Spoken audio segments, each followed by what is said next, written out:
Morton is coming inside with something, and I gotta show it to you. I know what he's gonna bring. Can anybody guess?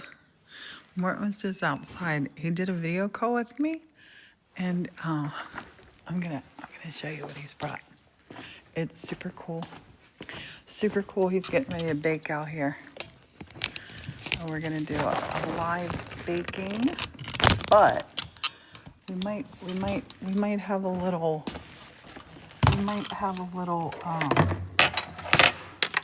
Oh my goodness. Look what Morton brought, honey. Where do you want? Hold on. We're on a TikTok. Oh, got my phone plugged in. Doing a live. Look what we got. Show them. Hopefully it's white all the way through. There's like a bit there.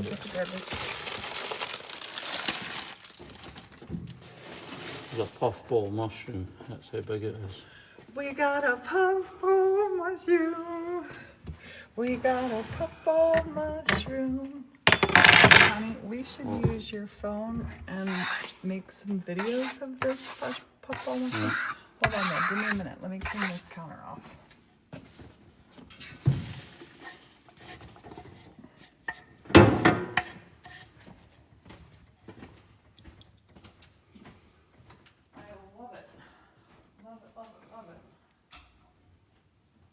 They say that you peel the skin off the outside, and if it's white all the way through, it's good to eat. This is just garbage, yeah. Hi there in Mahanoy City. Garbage. That's not far away for us, is it? Nope. I think I drove through there one time by accident when I was trying to come back. 81 was shut and I tried to come up the back roads and got lost. That's our receipt. Okay, Where do you let's want get this? your phone and let's make a little video. What did you do with that chopping board? I put the chopping board through. It's a puffball mushroom. It's not as big as the other puffball mushroom we had.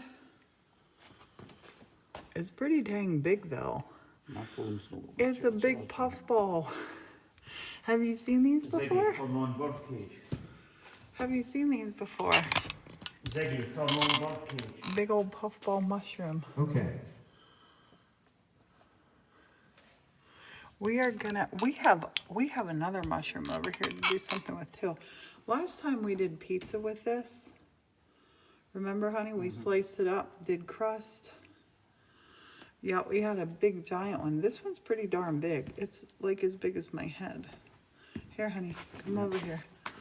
Put your head up here. Yeah, it's fairly big. It's pretty big, yeah. Yeah, that's where he pulled it away Hi there, from. Bobby and Tonya. We got a big puffball mushroom. Today has been crazy. I'm gonna turn you this way though. Is that from what? It's where in England is he from? It's from the yard. I'm not from England. He's from the north part of England, Scotland. What? It's north of England, Scotland. I know the kids won't try it, 100%. Stick your head over there, honey. Show them the mushroom. I'll be straight back. Babe, will you just talk to everybody while I get dressed? Because I want to make a video and I'm still in my pajamas. Yeah, there's no danger the kids will take a bite. They had the oyster mushrooms the other day and they took a nibble at it and spat them back out. No taste.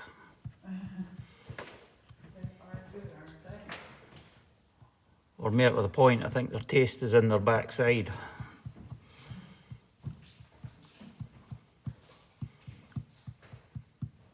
Yeah, apparently when we slice this, if it's white all the way through, it's safe to eat.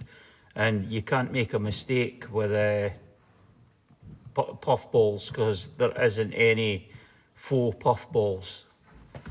If it was a chanterelle or a morel,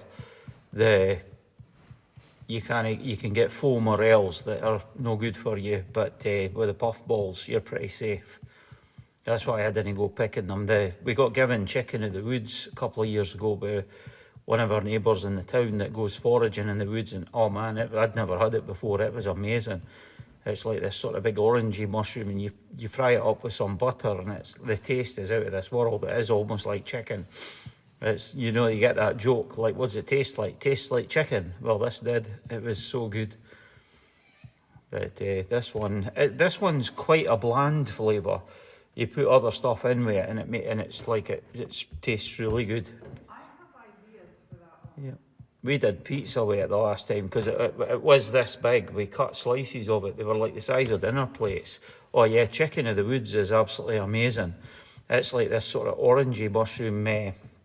One guy, the Nate Petrosky, he had woods. He had videos of him. He harvested pounds upon pounds of that for the woods round about his homestead, and he had a good video of that. But the lady round near us, she knows what to look for, so she had a lot of it and gave us some. It was amazing stuff. But if you know what you're looking for, there's lots of different, like, because a lot of stuff that, like, we get one, what's it called again? It tastes like garlic, but it's this, what do they call it again? But it's got this sort of parsley type leaf on it, and it's a weed. But when you bake it in the oven and it's like crispy garlic type stuff, it tastes absolutely amazing.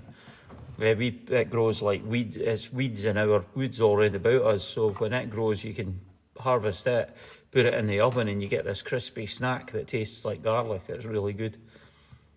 And I can't remember for the life of me what it's called at the moment. But yeah, there's lots of different stuff grows round about you. The wild garlic and stuff like that you can find. Oh yeah, that sounds good, Trixie Bella. Yeah, I pretty much love any kind of mushrooms. But any mushroom and cheese, a mushroom omelette with cheese in it, that's brilliant. And mushroom pizza with lots of cheese, that's really good. But we did the actual base of the pizza was the big slice of the puffball mushroom, a big slice of that covered with a pizza sauce, mozzarella cheese, and I think at the time we possibly had pepperoni on it, but I can't remember. And it came out really, really good. But I'm going to be making pizzas soon. I put my starters on feed this morning, and they grew up. My new starter, it done really well. After like 5 feeds, it was like strong enough. I baked some bread with it last night. It's I gave my neighbour one of the loaves earlier, but that's the loaf, the other loaf we had for breakfast this morning. You can see how nice and soft it is, and it's got a really nice crispy crust on it. That was after feeding it 5 days. Yeah, thanks for the goat and everything, Debbie, and been up to lots of different things, tidying up and baking and everything. Hanging Canadian geese, believe it or not, but I don't know why that got muted, Bandit. It muted. I remember the last time you had the puffballs. But that bread was even lazier than normal. We got these.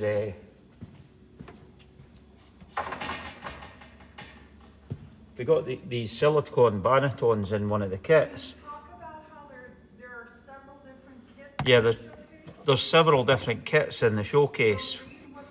So check out what you get in the kits, because some of them have the silicone bannetons, and some have like it's a wicker bamboo maybe. Wicker, yeah. It's either wicker or bamboo with a little like a cotton cover for it, and our garden's pretty much over, Kim. We got our first frost last night. But these are the silicone ones you can bake in, so I never touched it at all. I just put it in there and it proofed up nicely in it. Fired it in the oven, and the loaf came out really good this morning. Yeah, our weather's changing quickly now. It's strange now because it was supposed to only get up to about 50, and my phone's on charge. Well, my watch should tell me. Let me see. It's 59 degrees now, which is quite pleasant outside. It's nice and sunny. But the other day it was up to the 80s, and now it's down to high 60. That means the leaves and the leaves are all dropping like crazy. And last night we had a frost, so this morning it was pretty chilly. It was just hitting 50 when I got up this morning. So it changes quickly when it goes. It's like somebody turns a switch. And so next week I need to get busy with the chainsaw again and the log splitter and get everything ready, because another few weeks and we'll be lighting it. I'm hoping not to have to do it till November, but we'll be having to light the log stove soon.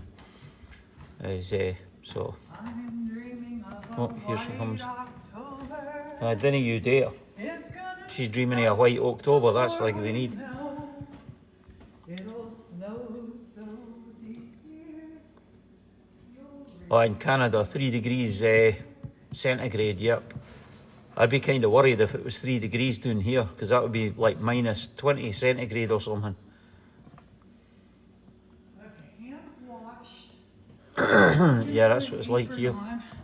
What? I got dressed, kind of, sorta. What apron was I wearing? I'll wear this one. Which apron do you want? Whichever one you put your hands Here. on. Winter duvet. Yeah, we need to change our. We had the summer bed clothes on, and we need to Yeah, change we need over to to do the that. thick. I don't know what you call it, the cotton ones. Flannel. Flannel. Why is this tight? Oh, that's why. This is one of the thingies that you just do with a button, Is which is your quite phone handy. charged enough? It's got 40% on it. Are you gonna bake now? Well, I need to do the dough, Okay. and then Well, it let's proofs. do I'll this. probably be baking about Let's do midnight. this guy quick. Let's do If I this make guy. dough now, I'm baking about midnight. I'm gonna go wash this off. I'm gonna wash this. Or should I just cut that dirt No, off? I would wash it, because you've got to skin it, and you don't want to get the dirt into the white flesh. All right.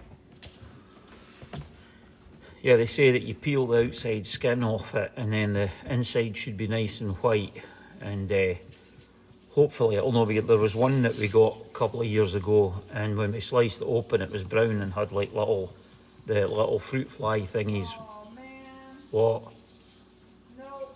What? No. Stop saying nope and tell me what. No. What's up? It's squishy inside. All right. Maybe the ends are okay. I'm gonna put this up here and She reckons it's going bad. That's only a matter of a day it's going like that. can you turn the phone like so they're looking over here? Do you want a knife? No, I'm just yeah. Where on it? Oh, there you go. I went past Maybe you. it's just at the bottom. Yeah, it might be that you just slice it off. It's just there.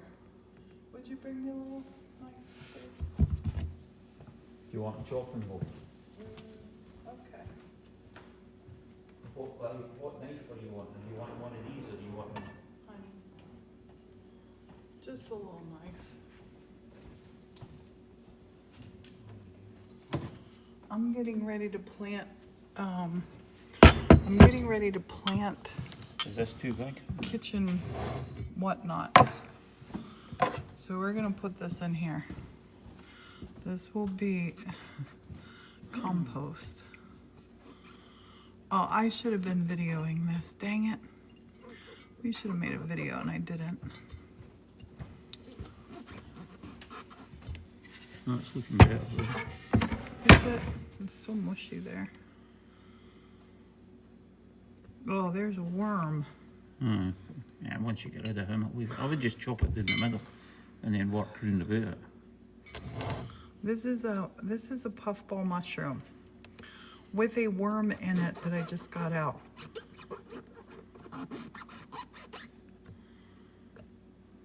I think that's all the mushy part.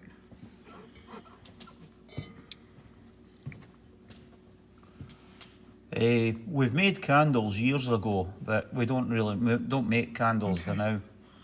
I'm gonna switch. No. Showing right out the window. Please don't cook. What? Squeaky, squeaky. Squeaky, squeaky. Yeah, that's looking good. You just Is need it to, okay? yeah, you just need to chop that bit off it, cut Okay. round that. Because as long as it's white, they said it's good. Okay.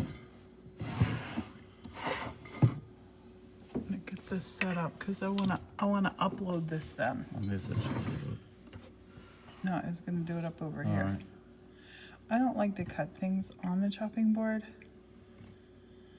I'm gonna give this to Morton to take out, to dump this back in the where it woods. was.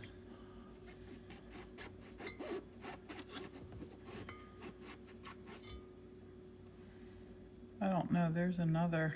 Yeah, just cut that out. Just cut down into it. Let's peel it. It's coming for there.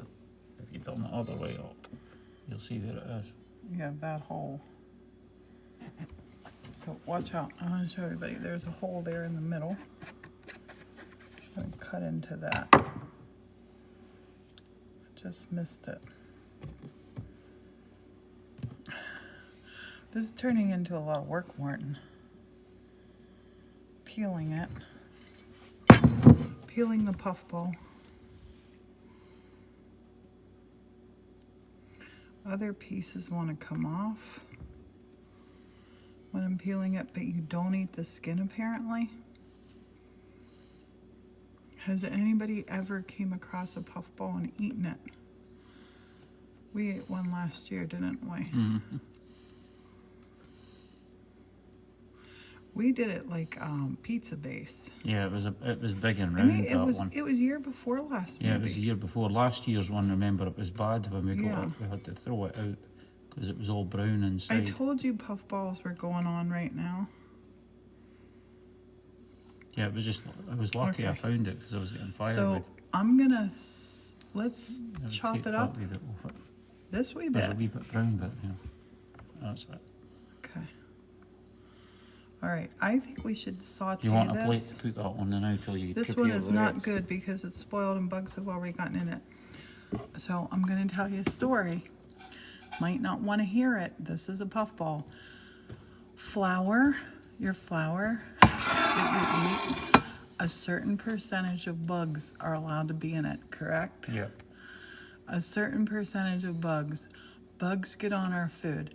The carrots you eat, everything you eat, there are bugs. This had a little worm in it, and you'd seen where the worm had went in. Same with peanut butter. Yep. All your food is like that. Any kind of food, you pretend it doesn't, yeah. Any kind of food. Morton worked in a flour mill. You're up to so many parts per So many parts kilogram. or whatever, yeah. Yeah, same with tuna, same with everything. We are eating bugs, whether you want to believe it or not, we are. And it's just the way. The broccoli, you don't even know about broccoli. So I'm going to take this and I'm going to cut this into little squeezy pieces. And I think let's saute this with butter and onion. All right. What do you think? We're just gonna, and by cutting through it like this, I'll see if there are any other worms in here. So, yeah, worked in a nut store. Worms that can develop at the end of the season in the box. Yep. There are, yeah. You fumigate regular in a flour mill because the flour weevils and the You want to, crazy, what were they called again? oh, the confused Flour beetles. Flower beetles, yeah. I'm putting all of this in here. I was going to use this as compost for my soil, but Morton's going to put this back out into the garden. And by peeling it, you're going to see, like here, looky, there is a little hole there. We'll cut this part off here. And you can see this little hole that goes down in here. I'm just peeling that whole thing off. Peel it, peel it, peel it, peel it, peel it. Do we have a clean skillet over there, babe? Yeah. Oh, should be. We'll do some olive oil. I'll do this one. olive oil and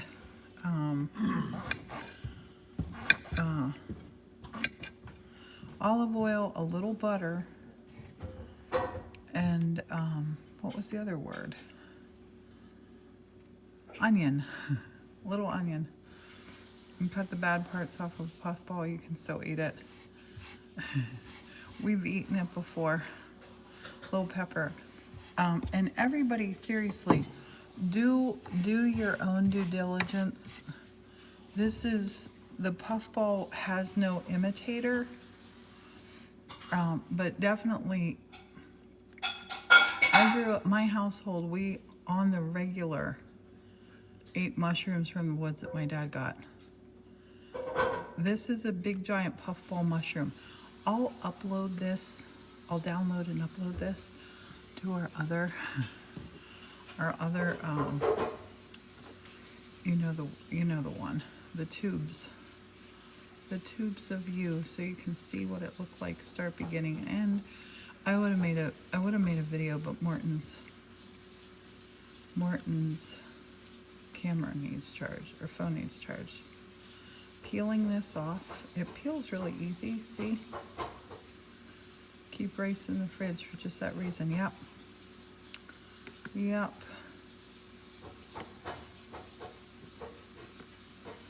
Peeling it. And I'm slicing through here so we will see anything. This is a puffball mushroom. This just got picked beside the church, in the forest beside the church. Morton just found this. So that's all the skin off of it. I'm gonna cut. When you take it like this, look, it looks like mozzarella cheese, doesn't it? It does look like mozzarella. I might make little pizza bites out of this. Maybe. As you're cutting through it, you will see if there's any bad parts, 100%. You will see that. And if ever you're watching us do stuff and you see stuff that you're like, I wouldn't do that, or I don't agree with that, that's totally cool, because everybody has their own opinion. Everybody does. Everybody does. I know lots of people who say they wouldn't live in a church. I still love them. Okay, I'm gonna cut this through. And it actually kind of feels like mozzarella cheese. But it's a puffball mushroom, and it's a big one. Look at it. It's humongous.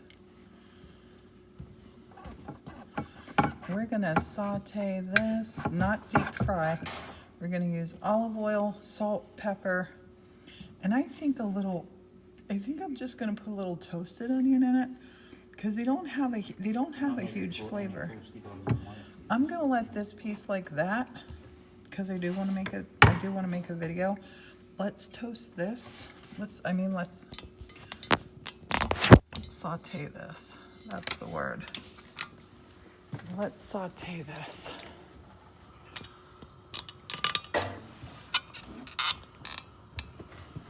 Puffball surprise. Puffball surprise. I'll give you this, babe. We're gonna cook it just now. Where's the squishy pepper? The squishy pepper thing? It's up here on the shelf. A squishy pepper thing. We got it in the woods beside the church. Oh, In the don't put woods any right oil beside on us. it. I know you did. We got our heat. We got our oil. Wait, yeah, that's the spray. We're just gonna spray a little oil in here. It's that new duber you got, isn't it? This is that new duber, and this duber sprays or pours. This is in the TikTok showcase. We love this. This is glass, and I gave the brown one to Erica. Erica loves it. So in here, I'm gonna put salt in the pan. I'm gonna put salt right in the pan. And this is Celtic salt. There's Celtic salt in our showcase. I'm gonna salt the pan. Hear the salt start to sizzle? That's a tongue twister. Salt starts to sizzle. Now we're gonna take this puffball mushroom. Yep. What? Oh, no, no, no. You can make videos, Morton, if you wanna. I'm not gonna slow down. This is on a high heat. High heat. Let's put a little pepper in. I don't wanna go crazy with pepper. Just a little pepper. I'm gonna put a little bit more oil in because I want it to get sizzly brown. I'm excited about eating this. Excited. If you have never seen a puffball mushroom before, this is one. Here we go in. Oh, it's sizzling. Sizzling.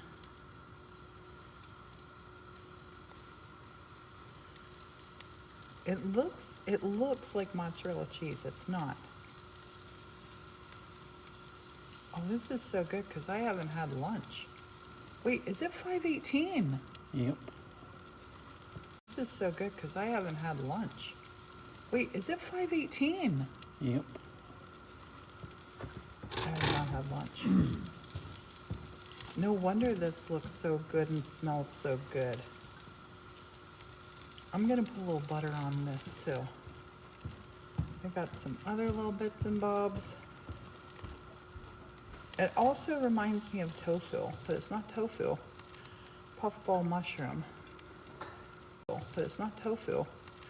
Puffball mushroom.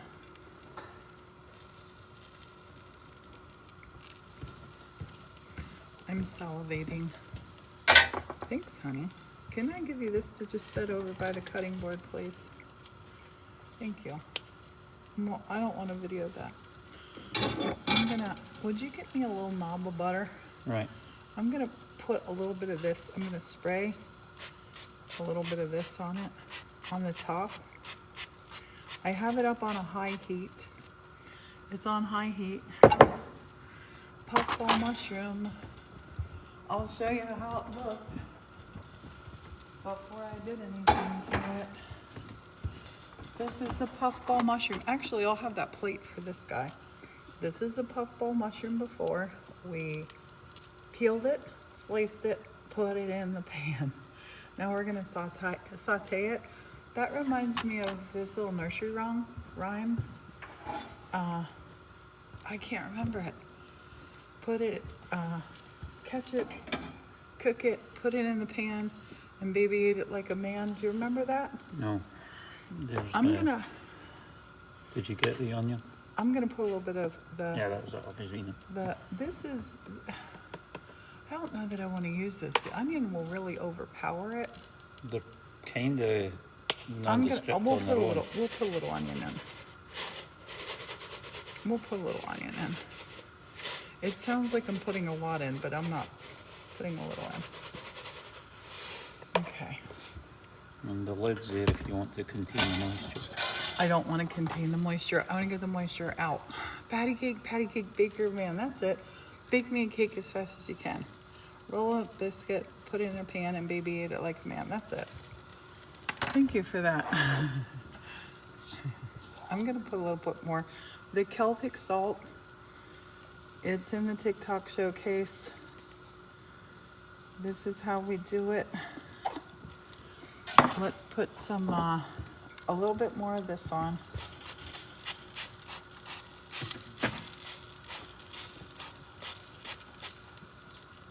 I want to say it's smelling good, but the onion is smelling good. I can't tell about the mushroom yet. Oh my, golden brown.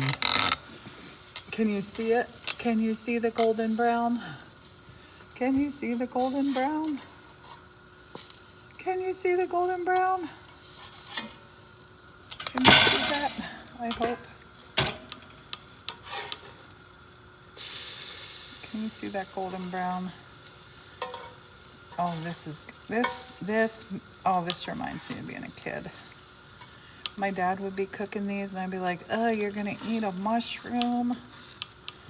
When I think of all the mushrooms I missed as a kid because I didn't want to eat one. Did you like mushrooms as little? Yeah. Britain's different about mushrooms. I'm salivating, Morton. I am salivating. We're gonna make Oh, you this, want we're it gonna butter? eat this together. Yeah, a little butter. Everything's better with butter. Everything is better with butter.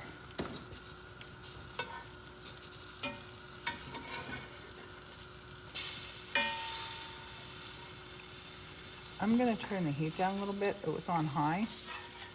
These cast iron skillets get hot. Can you see how this is shrunk too? This has really shrunk up on us. That's what mushrooms do. How many tablespoons do you want?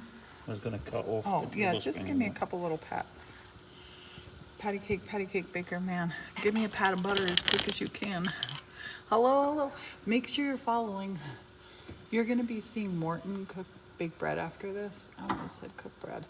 I'm cooking a puffball mushroom. It started life like this.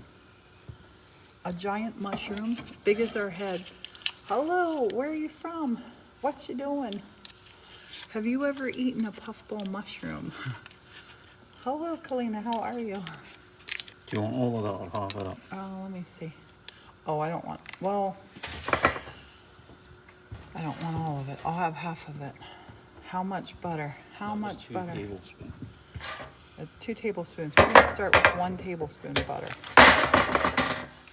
Thanks, honey. We're gonna put that all around the pan. Oh my goodness. You live in a church too. Cool. All the cool kids are doing it. I bought this place, well, I found it 10 years ago. I was looking for blueberry bushes. Found the church. I'll need that other butter. Thanks, my love. Looking for blueberry bushes. Found the church. We had almost bought a church in Scotland. Hey, in Wales. Hey, Richie, how are ya? There's a Welsh, well, 2 Welsh actors that I love. Stephen Spears and Ruth Jones, and I just saw they're gonna be doing a series together. I am so excited about it, and we love Wales. But yeah, found the church, almost bought one in Scotland. Loved it so much, and boy, it's a joy living here. These, What's his name that does the cleaners Welsh as well? is he? Yep. Greg Davis. Greg Davis as well. I didn't think he was Welsh. Yep. I think you're wrong. Maybe. Greg I thought- Davis is not Welsh. I thought he was Welsh. No, you're wrong. He's not. What's the flavor of this? These do have some flavor, a little bit. Oh my gosh, you live near Barrie. Oh, Rachie, I'm gonna come visit. Hey, Carly, thanks for following. Rachie, you come visit us, I'll come visit you near Barrie. Gavin and Stacy, oh my gosh, that show was brilliant. We're cooking a puffball, started like this. Morton found it out right beside the church. We live beside 300 acres of beautifulness. Morton just went out and found a big giant puffball. We've sliced it up. I'm gonna turn this heat off. Pan will stay hot for a minute. Just let this, do you wanna get us a clean plate to sample this on, babe? When I say sample, I mean eat all of it. We're gonna eat all of this. The puffball is a mushroom. We found one, Morton found a giant one a couple years ago. And we were gonna, we sliced it up and then turned it into the base of a pizza. It was really yummy. I wanna let it get a real nice color. I'm excited about this. We have golden oyster mushrooms we're growing right now that I was gonna eat those for dinner.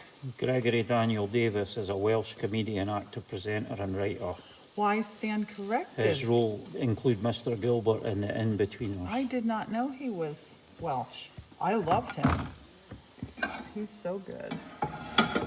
Okay, I think they're done, do you? Yeah, they look done. Okay. Mushroom foraging, yes, they are so big and fluffy. The tall thing, that is a genie bottle, and we got it at a local, yard sale. Chicken of the woods, we do get chicken in the woods, they're delicious. I could eat them nonstop. Are we gonna have a oh, we do, we got forks. Let's take these. Look at this. There's your water flow. You want to video this coming up onto the plate?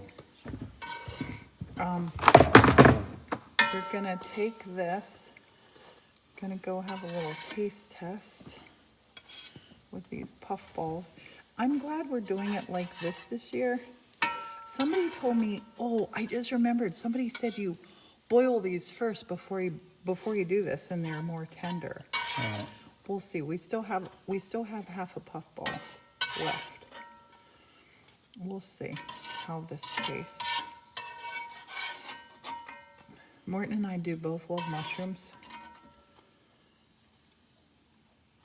Do you like mushrooms? Chicken of the woods, cast iron skillet, just a little salt and a little butter. Nothing else is needed for chicken of the woods.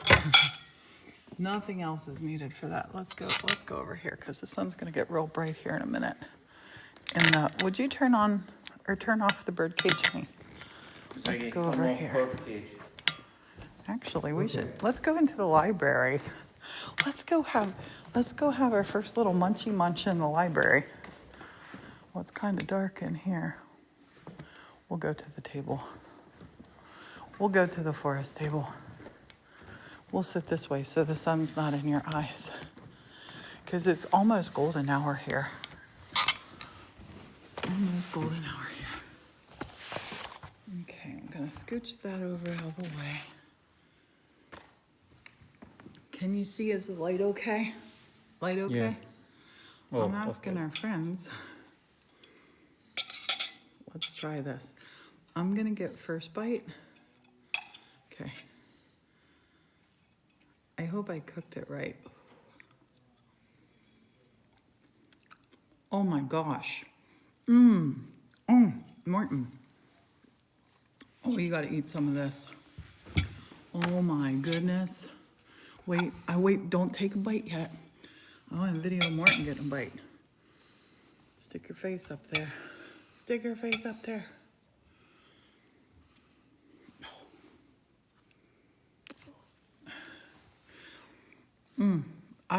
Morton and I make a lot of content.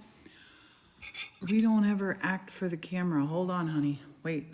I want you to see Morton too. All right, let's try that puffball. That's absolutely amazing. Isn't it so good? Oh my gosh. I only wish you were here for us to share it with you. If you like mushrooms, you would love these. That extra crispy caterpillar was good. The extra crispy caterpillar. Come over here by me, babe. Ziggy, turn on Forest. Okay. It's getting a little dark. Come on, closer. Okay, we're gonna have a mushroom party now. I wish we could share this. Oh my goodness. They're unbelievably good, aren't they? Way better than a pizza crust. They do need the onion with them because they're bland. I wouldn't say they're bland, but they've not got much flavour. Isn't he adorable? Martin made that girl tab. Hardly a mukbang. We're gonna be able to manage this. Oh, have some.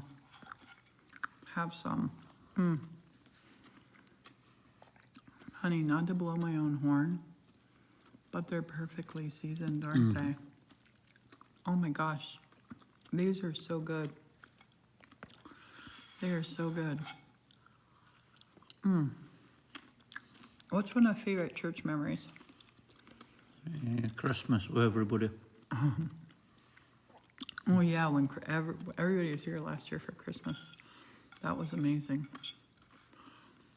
100%, Kalina. This is like fairy level. Taste the biscuit. Taste the goodness of the mushroom. Make sure you're following. And hello and welcome to everybody. Yep.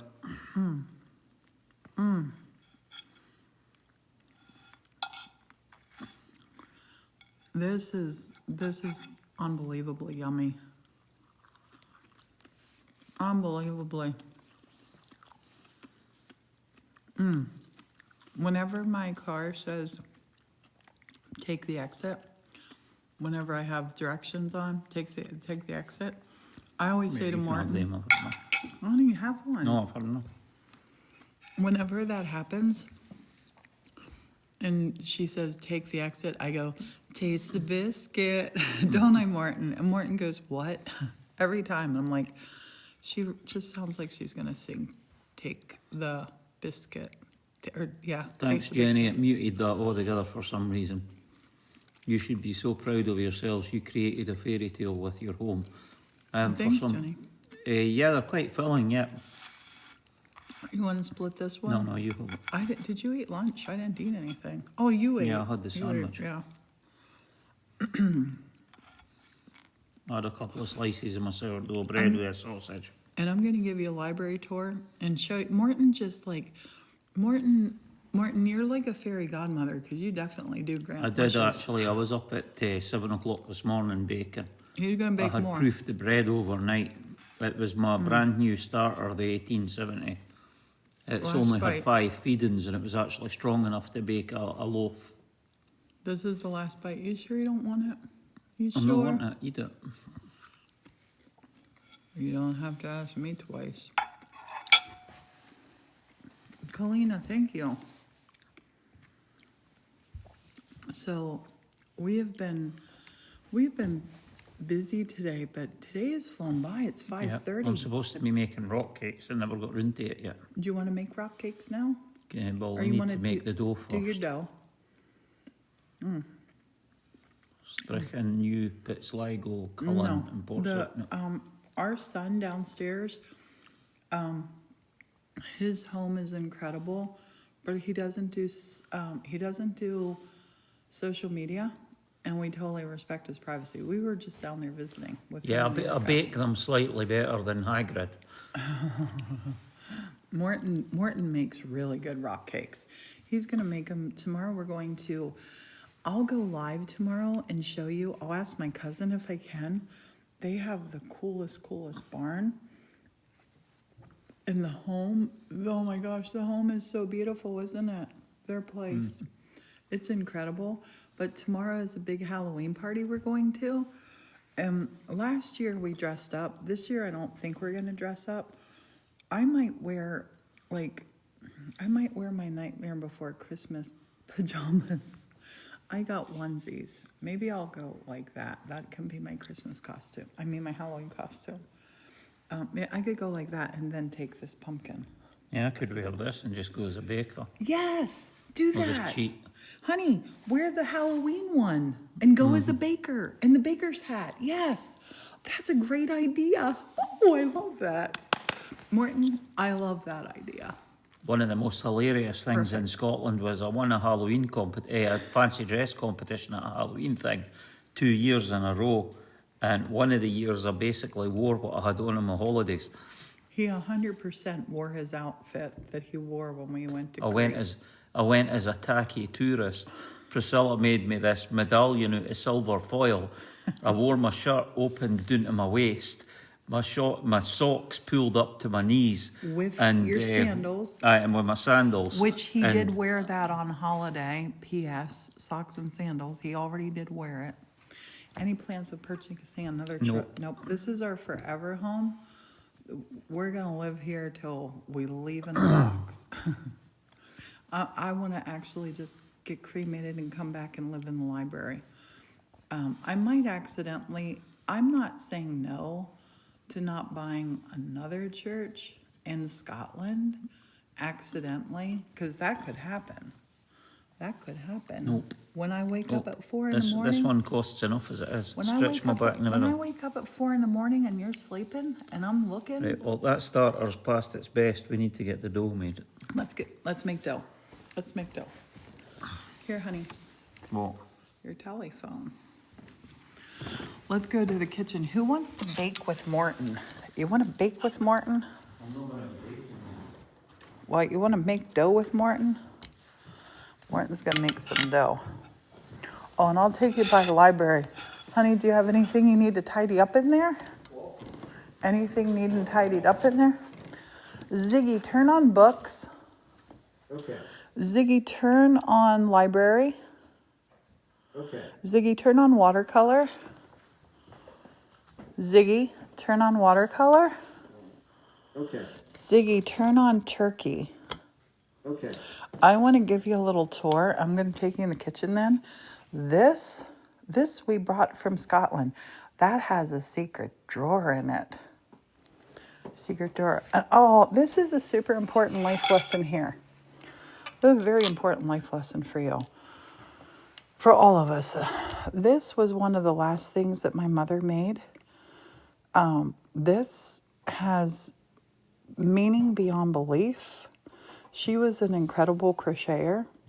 She had a massive stroke in 2006, and it took everything. She had to learn how to walk, talk, speak, eat, read, everything she had to learn again. But she was crocheting this. Look, she was crocheting this. And right here, she said she was counting, and she lost count. And she didn't realize what was happening.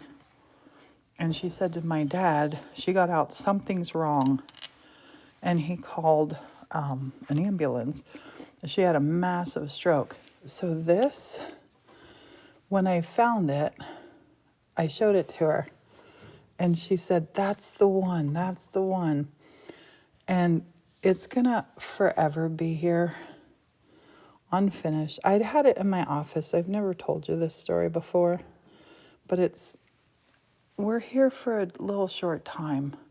You live the life you want to live. You have fun. Have fun. Don't let people yuck your yum, because merrily, life is but a dream. If you want to live in an old church and you want to have a fairy world that you live in, you do it. So Morton, I have another story for your heartstrings right now. Those geese, every single summer of my life growing up, we would go to Canada. This wonderful man named Fred, he was everything. He made these beautiful geese, and the one right here on the corner here, he had up in his yard. Well, last summer, not this past summer, summer before, Morton and I went to visit him, and he gave us these geese. And I think Fred is now 94, 95.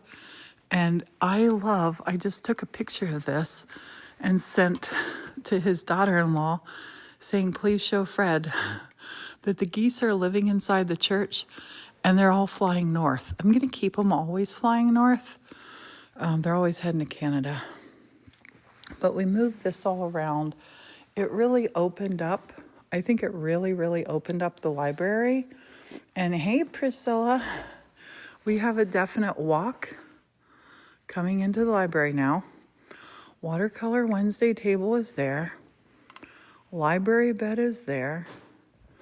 And yeah. And I don't know if you saw it, but in our TikTok showcase, I put glycerin in. These take... Nope, I'm coming right in, honey. These are sitting in glycerin and water. They're going to be forever leaves. In 5 days, you're going to get to see them. Let's go see Martin. Ziggy, turn off forest. Okay. Ziggy, turn off bookcase. Oh, wait. What's the word? Okay. Oh, he listened. Ziggy, turn off watercolor. Okay. Ziggy, turn off turkey. Okay. Ziggy, turn off library. Okay. There's different kinds of lights here because you know, the mood. Sometimes you need it bright, sometimes you don't need it as bright. You got your little lights on. No.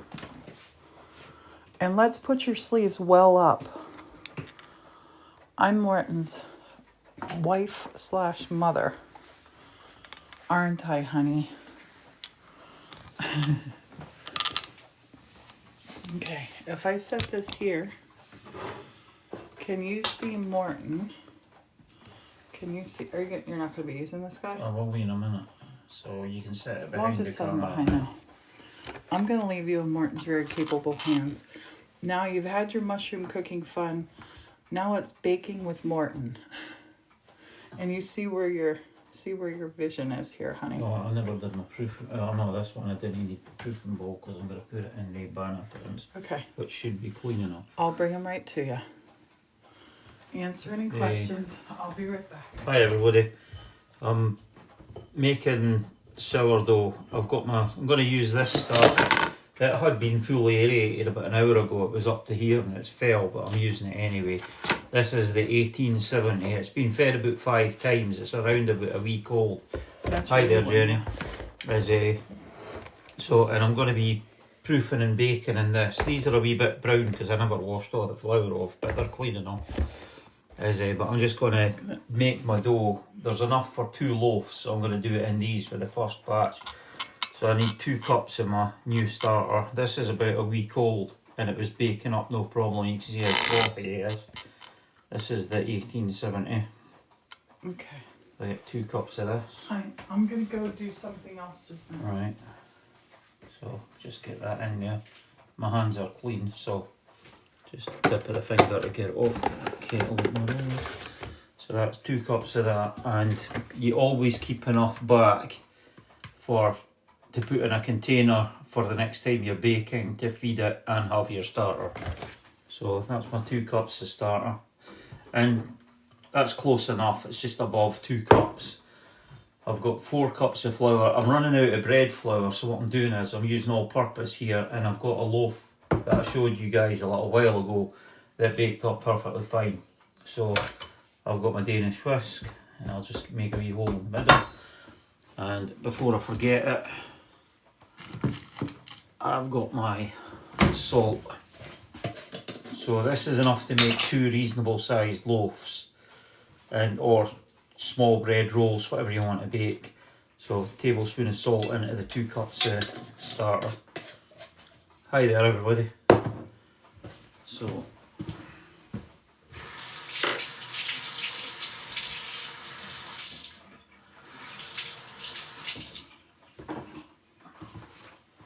I was just washing my hands. There is a wee bit, this is probably about 2.5 cups or something, 2 2/3, but salt's made it go up a bit. So 1 1/4 cups of water into there. And I'm using warm water. Everything's up at room temperature now, so it should be good. Because when summertime it's really easy, wintertime it's harder because keeping everything warm.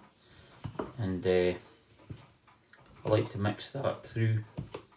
I like to mix my salt into the starter so that it's all incorporated in the liquid for mixing through with the dough here, because this is total lazy man stuff. I don't do the folding every 2 hours or anything like that. I'm plugging the phone. I just leave it go, and the structure of the bread, which I've not got through with me to show you, came out really nice, and it makes a nice springy soft bread for sandwiches with a nice hard crust, crunchy crust on it. If you want to make with packet yeast, a good recipe is Nigella Lawson's one, but this is sourdough from scratch.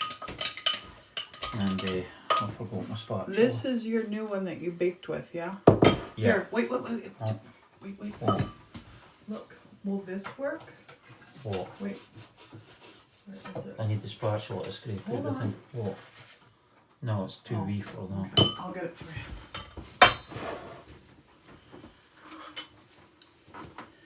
I like to use one of these to make sure I get all the salt and everything out of the thing.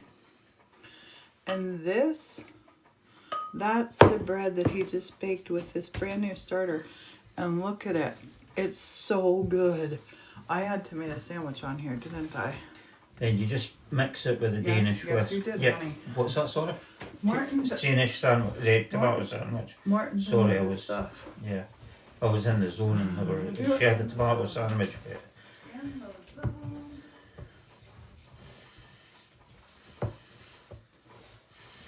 You just incorporate it all with the Danish whisk and then finish it off with your hand. And normally I'd be putting this into a proofing bowl, but I'm proofing it straight in the bannetons. So it saves one part of the process. So you get it together as best as you can like that.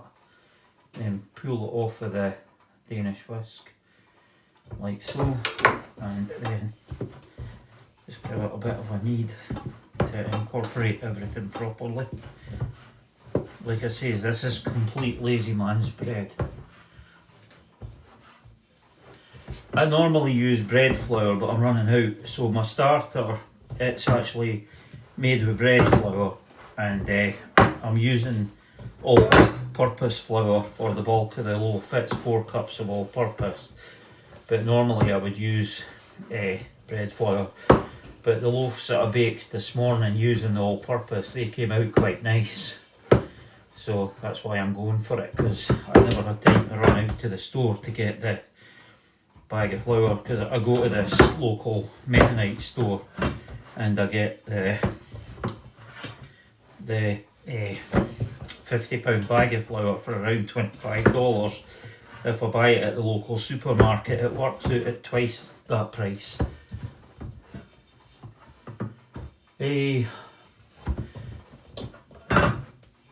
Normally, I worked as a flour miller, and normally bleached flour is like cake flours, or if they're using it to make noodles and stuff. Most flours, when I made it in the flour mill, like your all-purposes, were normally unbleached, because normally to bleach the flour it's chlorinated, and that's what you do when we're making cakes and pastry flours. Normally your all-purpose flours and your hard red winters and things like that would not be bleached unless it was for a specific purpose, to make noodles or something like that. So usually anyway, so normally the stuff I buy is not bleached, but normally a cake flour is bleached because it changes the property of the baking, how the stuff bakes, so that it bakes up better as a cake. The way that the structure bakes up when it's bit of a knife. I think these ones are more firm. Is the way they had this chart on the wall in the lab. I can't remember what it was called, but it's the way that the bread structure like when it goes airy and fluffy when it's baking, the bleach does something to do that. So that's why they bleach it. But normally your HRW, your like bread flours and that are not bleached, in my experience anyway. Is another miller might be able to tell you different, but where I worked, bread flours and stuff like that weren't bleached on the mill that I worked. I'm putting that in there to proof, and this is a one-step proof and bake using these bannetons. This one, you just fold it, get it to the shape.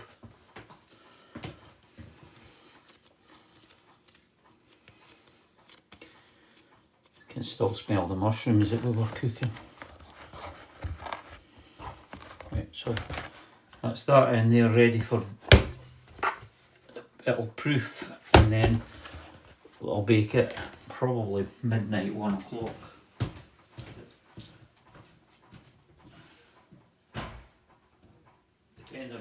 Depending on how warm it gets, it'll be like midnight, 1 o'clock.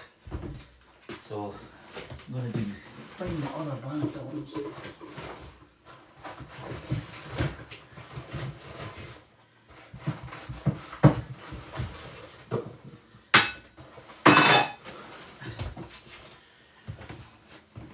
these style here have a little cloth cover on them. So what you do is, oh, where did it go? It's on the counter here somewhere. I'm bad for losing what I'm using. Losing what I'm using. Pull it and I didn't even know it. So you get some flour in this thing. It's spring loaded. This was in one of the kits as well that you can get. That's great. I love making my own bread. So you fill that with flour, and then it works as a little shaker to just cover the banneton thingies with a little bit of flour for when you put it into proof. And I tend to find that you don't really have to clean these things too much between proofing. So I've never had any bad experiences, so that's that one. Yeah, this fellow on that top. Have I used it all up? No, I used it up.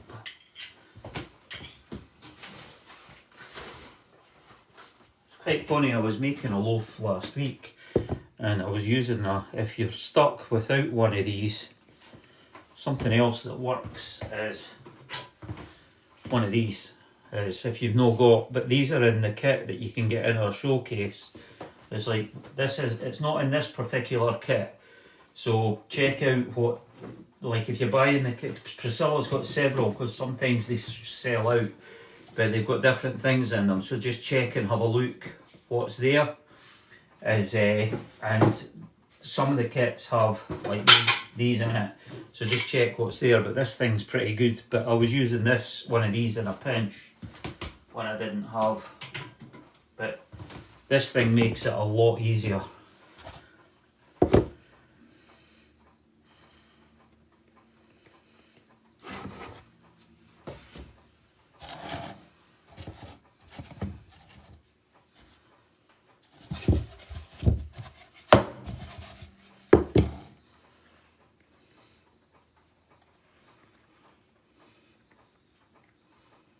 Right, that's that done.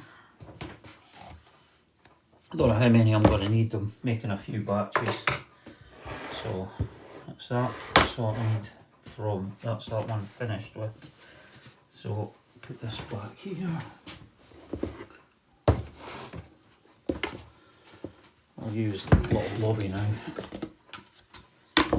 I'll get 2 cups of little blobby.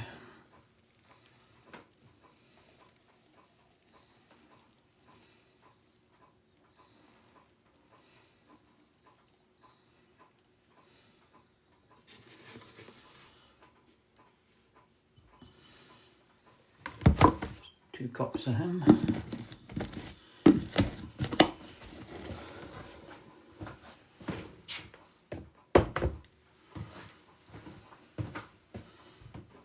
I need, what did I do with my other junk?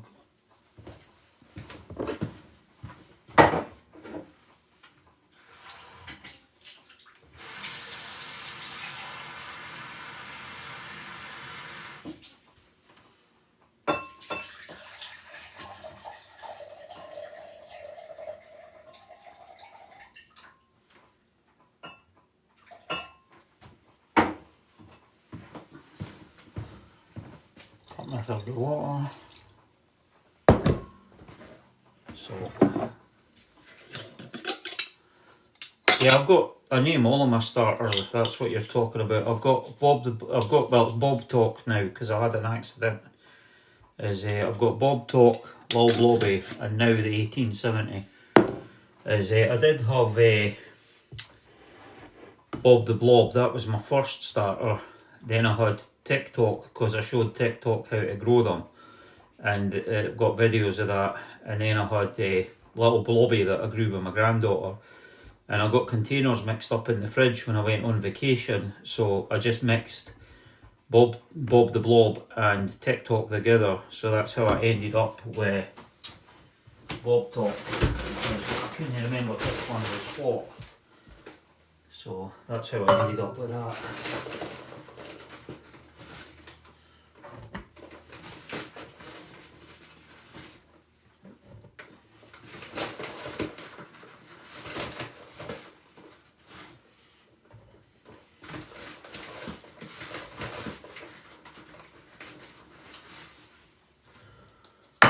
for all purpose. One time I made a mistake and actually I used to have a bag of cake flour and I boobed and I used cake flour instead of bread flour, and you know that you suddenly find out the difference in why there's bread flour, cake flour. There's like cake flour is about 8% protein and bread flour is about 14% protein, and the ashes are different.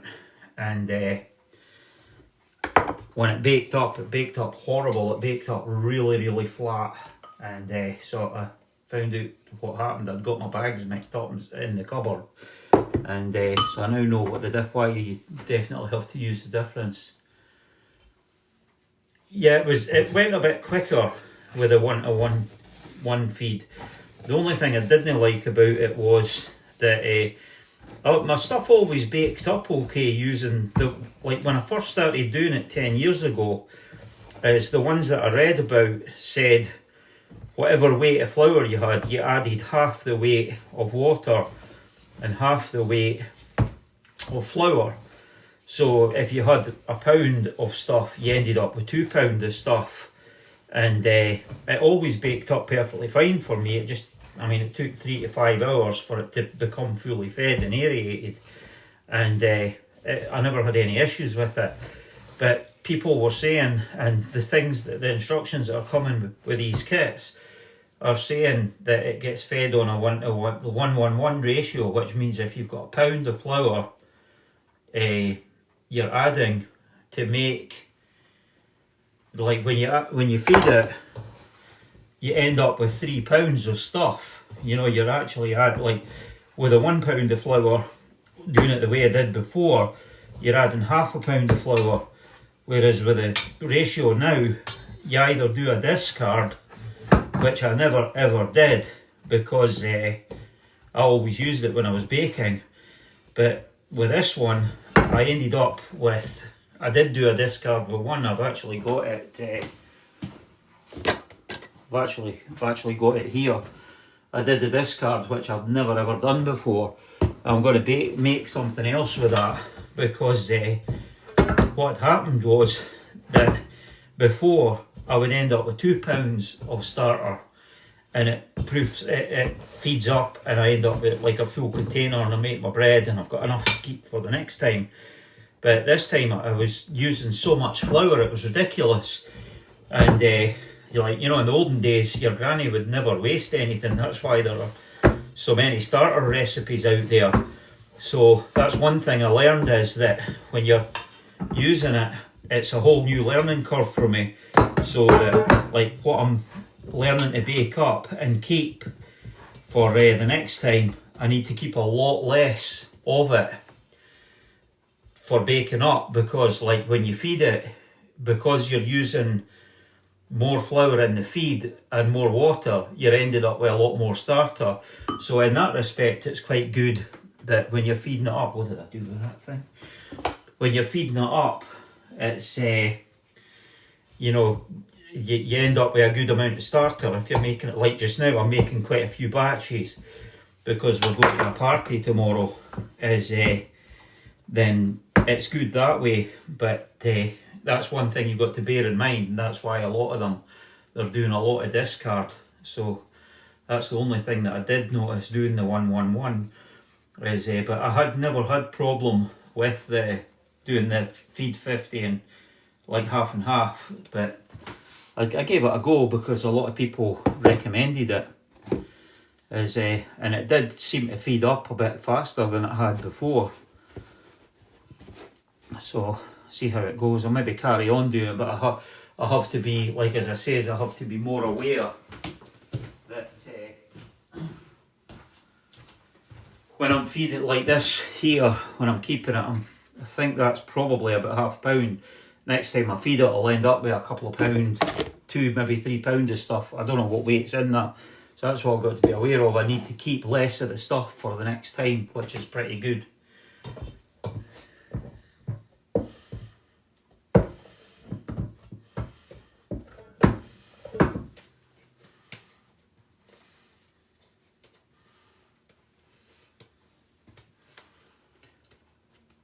Some of the American breads in the shop are sweet, but I was really lazy for most of my life. I did a bit of baking before when I was younger, but as an adult I never really bothered. It's like I was going out to work and everything, and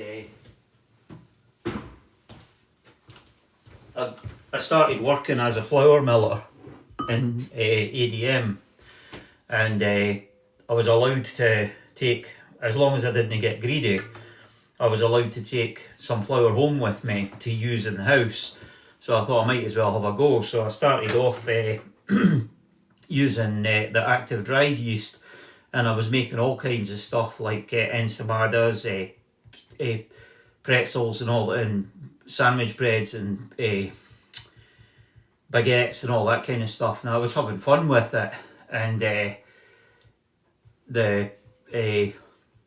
so it was when the pandemic started that all the yeast sold out in the stores. So that's when I read up on how to grow starters, and that's when I got into the sourdough. Sourdough, Cassie. The sourdough starter, the discard is that you remove before feeding or after, depending on how you want to do it.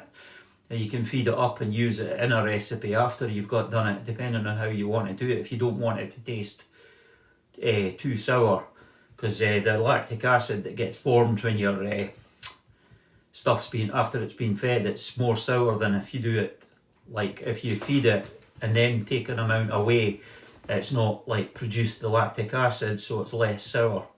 But yeah, it's what you throw away. And let's face it, they came up with all the recipes because, as I said a minute ago, there's never in a month of Sundays would your granny have thrown away food, because it's like you're throwing away like the flour. So the freshly baked bread's amazing. I've not done any inclusions just now, but I love doing inclusions like the cranberry, and I'll use, instead of the water, I'll use orange juice or I'll use milk. And I've made pickle bread as well. I used a jar of pickles and I chopped all the pickles finely, and I put them in it, 2 or 3 handfuls of the pickles, and then I used the pickle juice and instead of the water, and it came out pretty amazing. Yeah, I'm making bread at the moment. So I need to speak to Priscilla a second. Priscilla, should I make any like flavour or just go for the plain? Yeah, that's what I was thinking. I'm going to have 4 loaves at the moment. How many do you think I should bake up?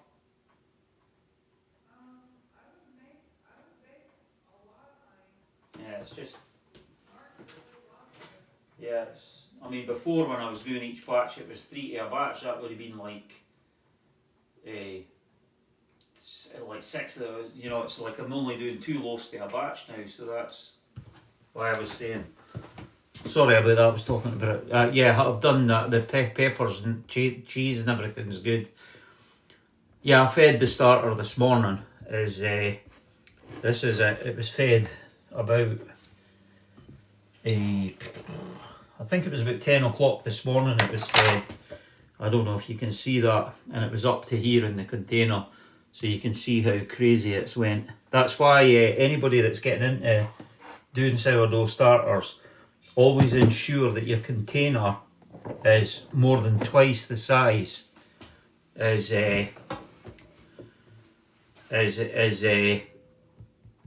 make sure it's always twice the size or more than what you're in, because that this morning was only about 1.5 inches up that container, and you see it now. Yes, sourdough, Cassie, I know that. It's so that you didn't end up with far too much and it's like all over the counter. It's a bit like the Sorcerer's Apprentice, your starter at times. It gets to the stage you have far too much, and so you always use a bit to make something else. I made waffles with it the other day, and they came out really good. And I used something else I baked with it, and I can't remember what it was. I adjusted a recipe to make something different. Oh, it was fry bread. I adjusted a recipe to use to make it. It's like rather than throwing it in the trash, you use it to cook something else.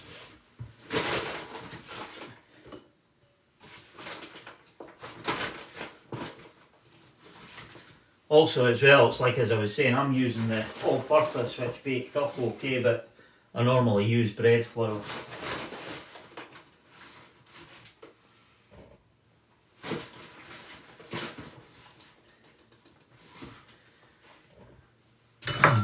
And I use it to, oh yeah, fry bread's brilliant. I actually use just I'll keep back some of the actual dough before baking, and I'll just make little flat pancakes out of it, and I'll use that as fry, and it puffs up absolutely brilliant and makes like really good fry bread. The other morning I didn't have any that was actual proofed, that was like had all the basically the yeast and all that in it. So what I did was I'll get that out of my road. So used a fry bread recipe that had the baking powder in it, and you can see how bubbly and that is because that was fed this morning. That's it, fully aerated. It's reacted really good.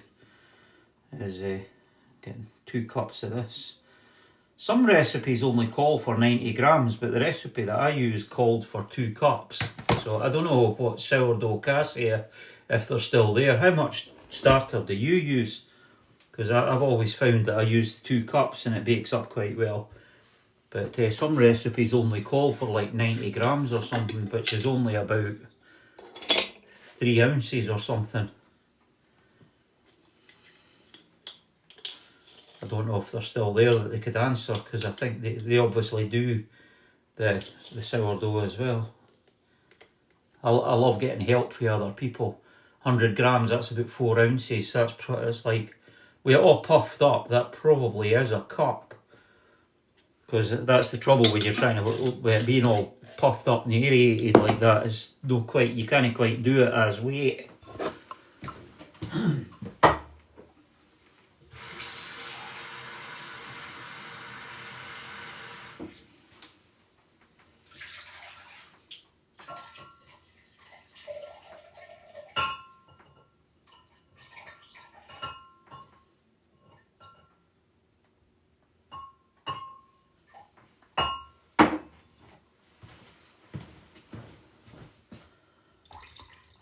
Yeah, the batch I'm doing here is 4 cups of flour, and I can't remember what that is in. It's like a cup's 8 ounces dry, and I can't remember what that is in grams. I've never ever sort of weighed it up, because we've been in America a lot. I mean, it's strange when you go to do the thing that you do it with a scale, but it's like with for easier arithmetic, I use grams when I'm feeding my stuff, but I use the cups and that when I'm making my flour, making my dough, because it's far easier. 4 cups of flour to the 2 cups of starter with a tablespoon of salt with a cup and a third of water, and that makes 2 reasonably good sized loaves. Everybody has their own that they use, and what I'll do is I'll vary it up. I'll use either milk, fruit juice, pickle juice. I've even used beer, soda, and they all give their own unique flavours. It's pretty good.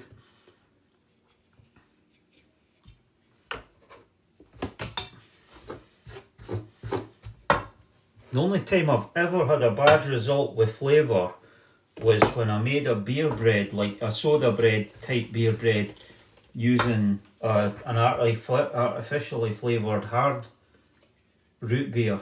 I'm not a root beer fan, but I had made it using root beer soda, like the normal soda that's not alcoholic, and the family loved the taste. And then one time I made it using like an alcoholic version of it, and it came out horrible. So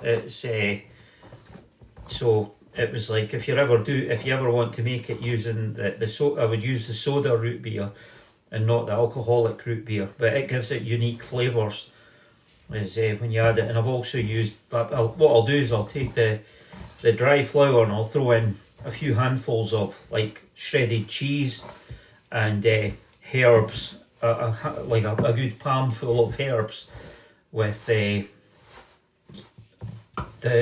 stuff like that, and I'll mix it up and then bake it up, and it comes out really neat. And I use it to make sticky buns as well. I'll tease it out really flat on a big chopping board, and about maybe what 10" by maybe 14", and I'll put either cinnamon sugar all over it, roll it up, cut them small, and I'll make sticky buns. Or last week Priscilla made up a strawberry one with sugar and butter for me, and it came out really good as well. You can really vary up what you're doing with it.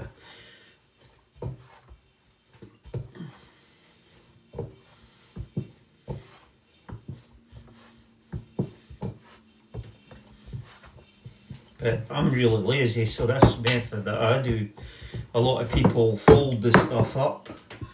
A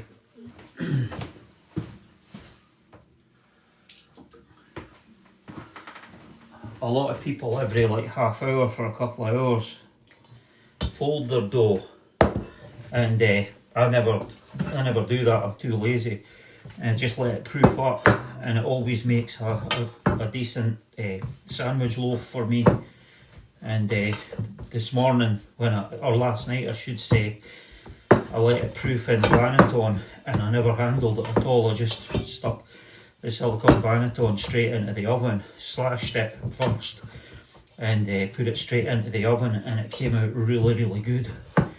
As a nice springy sandwich bread with a nice crispy crunch. But a lot of it, once you get into it, it's more repetitive. You get to know, like just now, I was getting in a hurry there, and I put a wee bit too much flour in, and you get to know the feel of the stuff, and it was a little bit dry, so I just put a little bit more water into the bowl, mix it into the dough, and then I'll get that into the Banneton to proof. You sort of get to the feel of stuff. Like anybody that's on watching maybe that does a lot of baking, they'll know that anyway.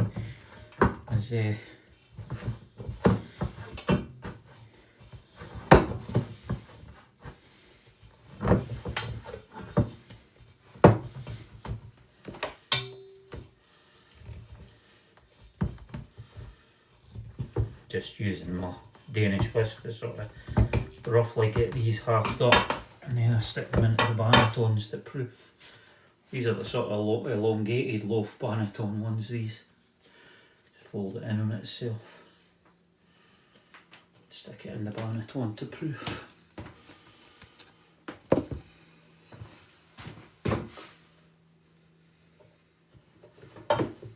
I was saying to Priscilla, how many should I make? But then I was just thinking, it's not really how many should I make, it's how many Bannetons have I got.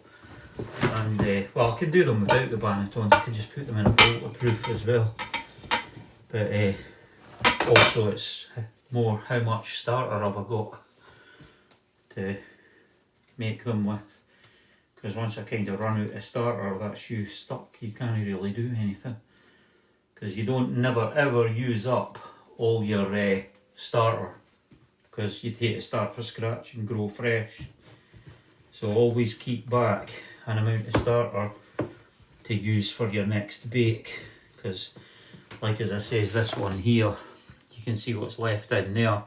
I'll scrape that out into a smaller container, and you keep that back, and then you feed it up, and you'll end up with probably a container that size of starter for the next time you're baking.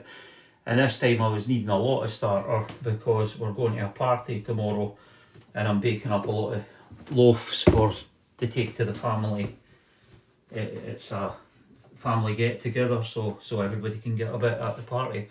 It's one of these potluck meals, everybody brings something.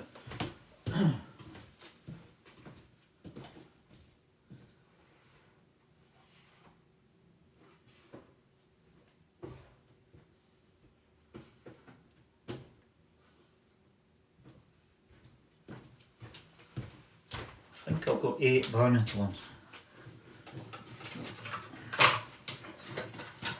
I'll get this out of here. Come to one.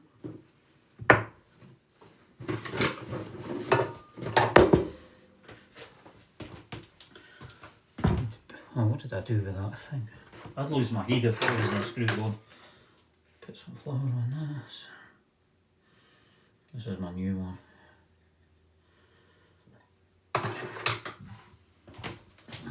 So I've got 2 more round ones, and I think I've enough starter to make at least a couple of more.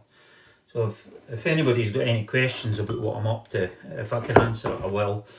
Or if I can't answer it, there might be somebody that's on watching that does a bit of baking as well that can help me, because I'm learning as I go as well. I know a bit that I've read and what I've learned as I go along, but I'm like the other day, it was people were telling me that I wasn't feeding my starter strong enough, so I started to feed it slightly different to what I'd been doing from when I first started out, for what I learned when I first started doing it. So if anybody's got any hints and tips for me, I'm perfectly prepared to learn. Hi there, Layla's mum. Yeah, the starters, your yeast is could you give me a second? I'm just going to grab my water and then I'll explain that to you. Is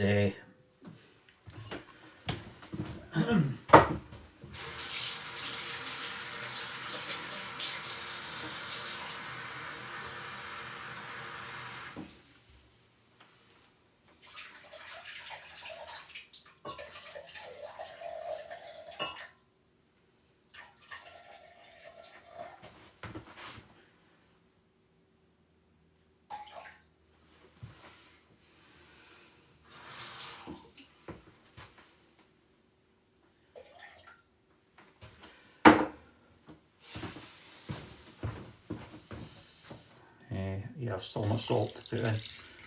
Yep, the person was asking about the yeast. It's really easy, Nicole. Oh, sugar, I've just done something. I missed a question. Yeah, somebody had asked about the yeast, and this one's great because you spend about 15 minutes making your dough. Once you've got your starter established, you feed your starter, and once it's fully aerated, it takes 3 to 5 hours. So you can feed your starter, go do stuff for 3 to 5 hours till it doubles in size and becomes really frothy like that. And then you come back to it and you feed your dough. You make your dough. Oh, that's the wrong thing. And you come back to it, and 1, 2, 3, 4. So what you do is you feed your starter 3 to 5 hours, you come back, and when it's fully aerated, you make your dough, and then you put it to proof, and then depending on the weather, it's the same with your starter. I never put the salt in that yet, did I?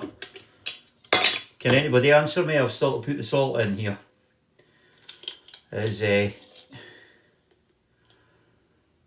Before I dunk it in. Oops. My messages are playing weird. Nope, right, so I can dunk the salt in. Thanks everybody. I've got a memory like a sieve at times. That's what's handy with it. Right. So yeah, so the good thing with it is you can like do your starter, leave it. In the warm weather it takes less time for things to work.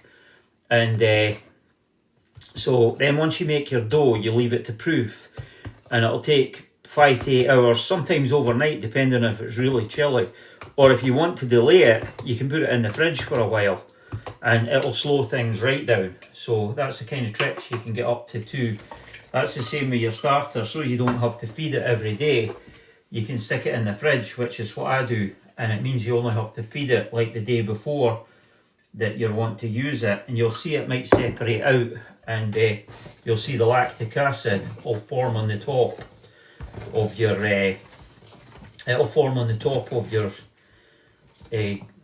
starter in the fridge. It looks like this brown murky liquid. A lot of people call it hooch, and it smells really sweet and acidic. It's a really nice smell. That's what gives your bread the acidic flavour, the sourdough flavour.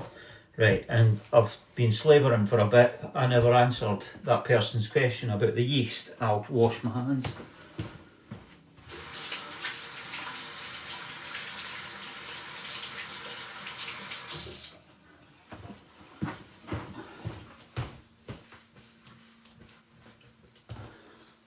Sorry about that. Somebody asked me about the yeast, and I can't even remember the person's name, so I apologise. If they're still there, they can give a shout and say it was me.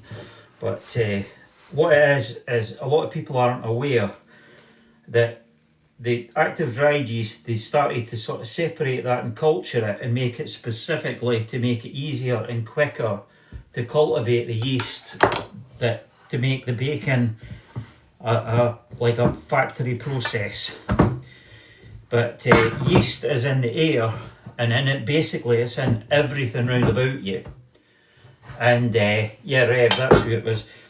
It's in around you, it's on you, it's everywhere. So that's how, by taking some of the,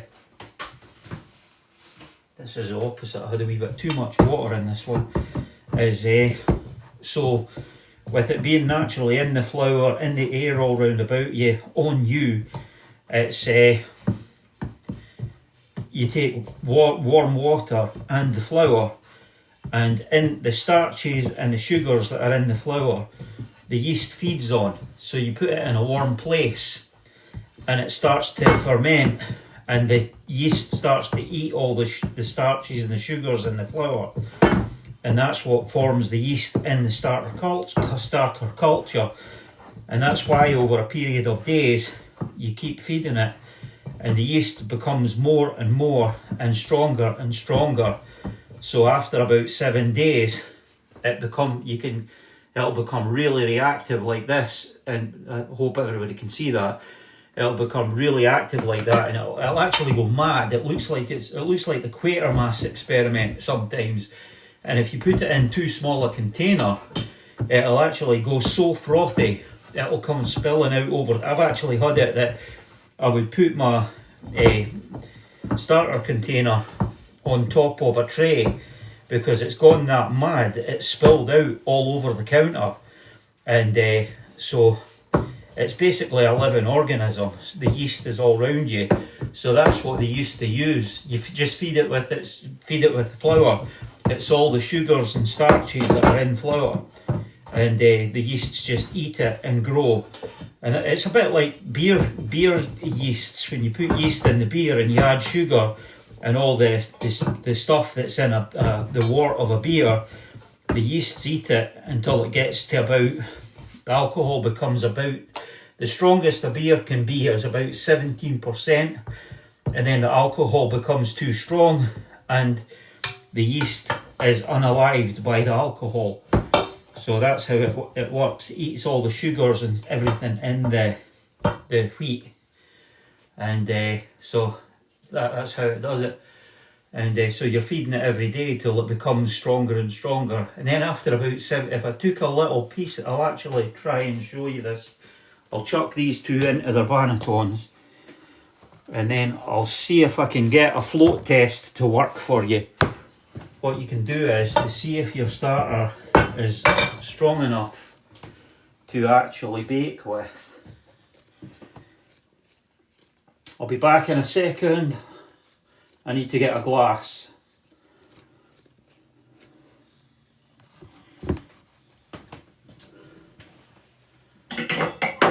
Oops.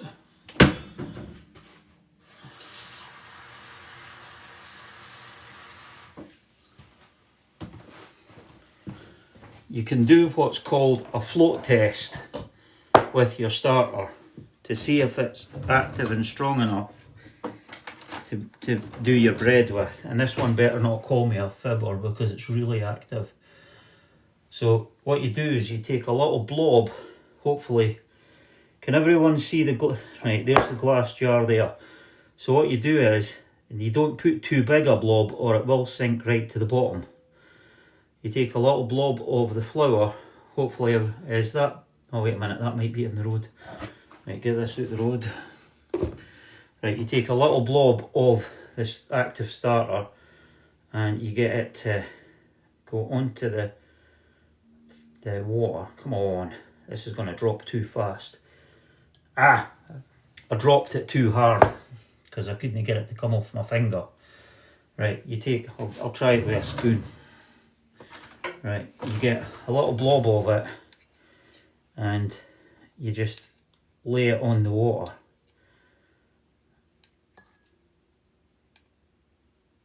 It's dropping. I think it's because it's gone past its aerating time or I've got too much on it. But you just take a little bit of it and it's supposed to float. Come on. My fingers are dirty. Right. There you go. It's floating on the top. See, just the little blob of it there. The two I put in to start with were far too big. But you see that piece is just floating on the... Can everybody see it floating? That little piece, it's floating on top of it. That means it's got enough air in it and now it's sunk because it soaked in all the water. That's a float test that lets you know that your stuff's ready to bake with. The first two blobs I put in were far too big, and also this has been a wee while past when it was fully aerated. But if your starter's not strong enough and holding enough air, the blobs will just float straight to the bottom. So that little blob floated on the top for a good wee while before it floated to the bottom, and that's a float test that you can do. And other things you can do as well, I think it's a 2 ounce container that you use, like a sauce container, and I can't remember the name of it. I can't remember the name of what they call it. It's some kind of test that they use for when you're proofing your bread to tell when your bread's properly proofed and ready to bake. I just go by eye. Oh, there you go, that's it, doubled in size, that'll be fine. But what you can do is you take, I think it's a 50 gram sample, which is weird because I don't understand why they say you get a 2 ounce container, because 2 ounce, it's like, I can't remember what size it is, but if you look it up, it's it's a fancy, is anybody on here that knows the name of this process? Because I've forgot it. The sourdough person, and I forgot their name, maybe if they're still here, if they can help. But what you do is you take a small sample of the flour, of the dough, and you put it into the container, and then you sit it on top of your dough that's proofing, and when this stuff doubles up and touches the lid of the container that this small sample piece is in, your dough is supposed to be properly proofed and ready to bake. And I can't remember the name of the process. I'll have to look it up. So it's if you look that up, you'll be able, somebody else might be able to tell me the name of it. But it's another method rather than just using guesswork and your eyes. So that's these two. I think I said about 8 in. 1, 2, 3, 4. Yeah.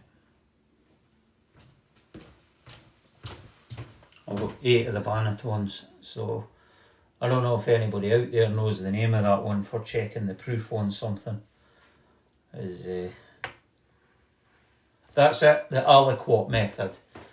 Yeah, if you look up the aliquot method, it's a little, you use like a little plastic, it's like a sauce container with a lid, and you put a small amount of it. Yeah, I'm going to be putting cheesecloths over the top of it, Rev. They're out on the counter now till I got them all done. I'm going to do another 2, I think, just in a glass proofing bowl, and then I'll just do them by hand and bake them up, and that'll give me like 10 loaves. But yeah, the aliquot method for proofing is you use a small container and you put a sample of your dough into the container, and when it proofs up and touches the top of the inside of the container, that's your dough is supposed to be proofed properly and ready to bake. Or you can just guess like I do. So I think that's half the fun of it sometimes. Thanks for that, Abby. It's great when you have people on that can help you out, because my memory is like a sieve. Priscilla, I've got 8 in Banatons. Do you think I should do another 2 and that'll be good? Yeah, why don't you use that pink thing again? Pink thing. That round hole. Eh, The round thingy? I'm getting confused. What are you meaning? The red little thing that my sister made. Oh, aye, right enough. We've got 2 of them and I can't remember where it was. On top of the shelf right there on the counter. Yeah, there's the pink one and I think there's another one. But I can't remember where it was. I saw it. Is that a floury one of these? Needs a wash out.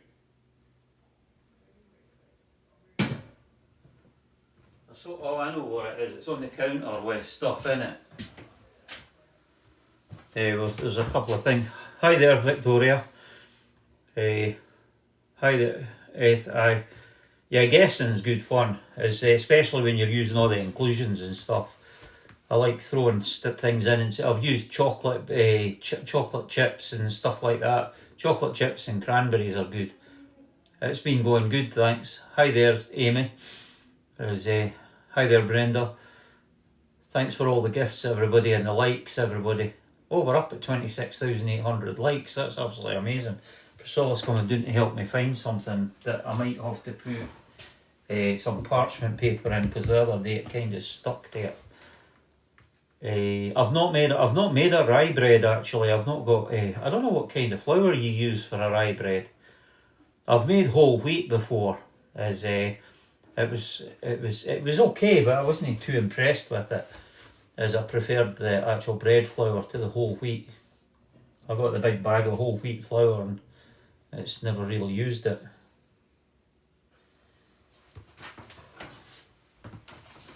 It's that thing that's on the. It's the same as that, but it's on the windowsill.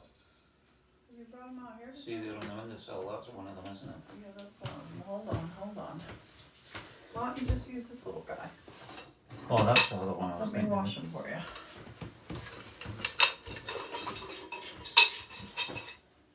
Oh, get well soon, Amy. Take care of your knee. Oh, you cheat and use the bread machine. Yeah. Whatever works, Nina. This homemade bread's absolutely amazing. It's great when I'm baking. The smell in the whole place is absolutely brilliant. Yeah, get well soon, Amy. Just rest your knee and do your therapy properly. And then you'll be running like a champion.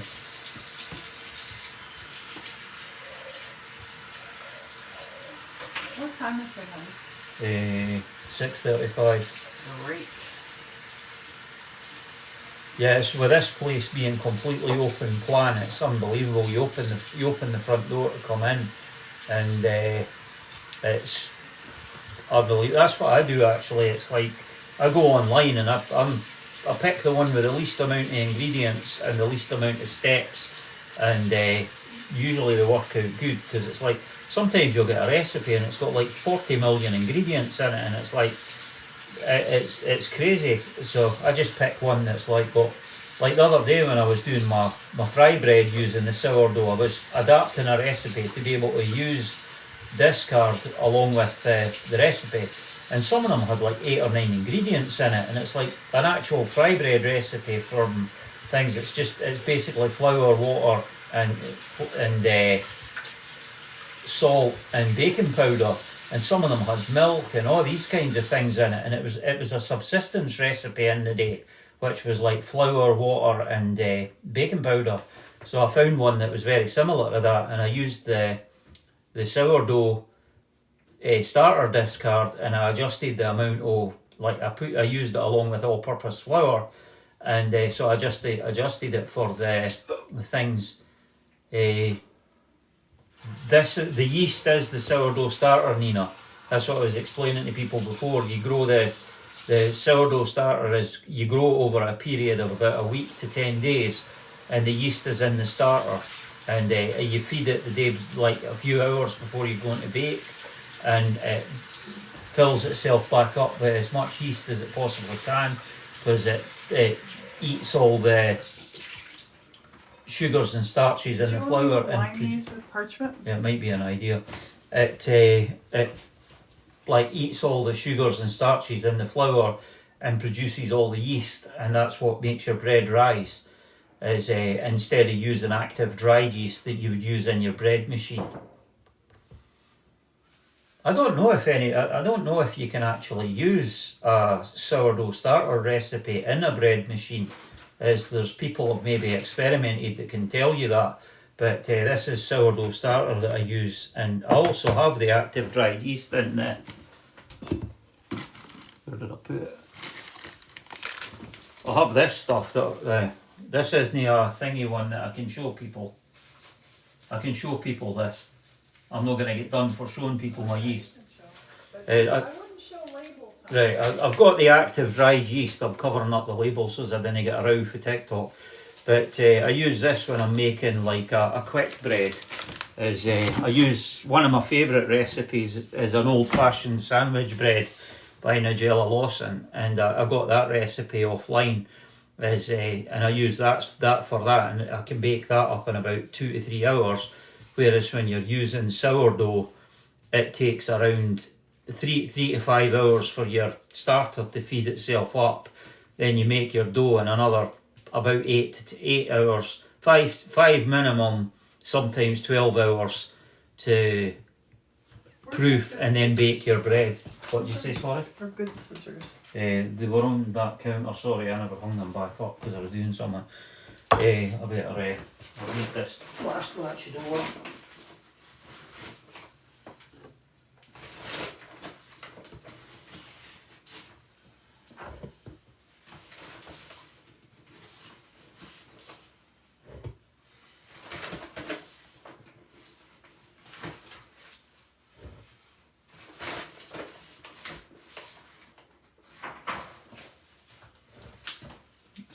Cups, another 2.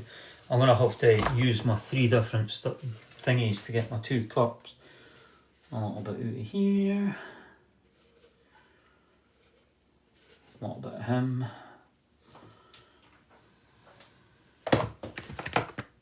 Touch of that. No.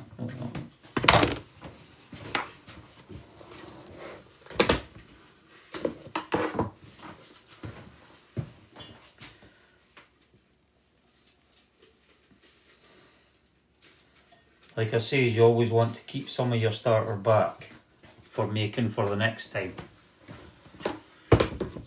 So this is about the last one I can make because the starters I've got left I want to keep back because I've got 3 different kinds.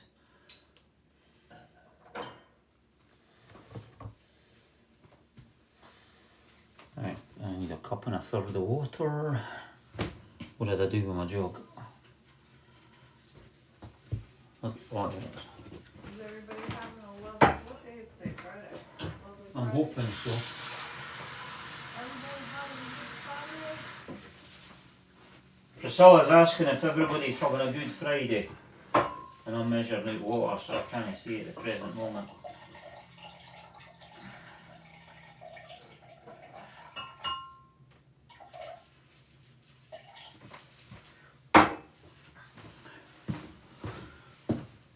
Well, I was going to a party tomorrow. I'm making up the plain bread because it's often as not it's the safest for everybody. They're saying they're having a good time, and believe it or not, they're enjoying my company. Honey. I'm hoping I've not put anybody to sleep yet. It's good. I'm off now until Wednesday for the Thanksgiving week. Oh, is that Canadian Thanksgiving?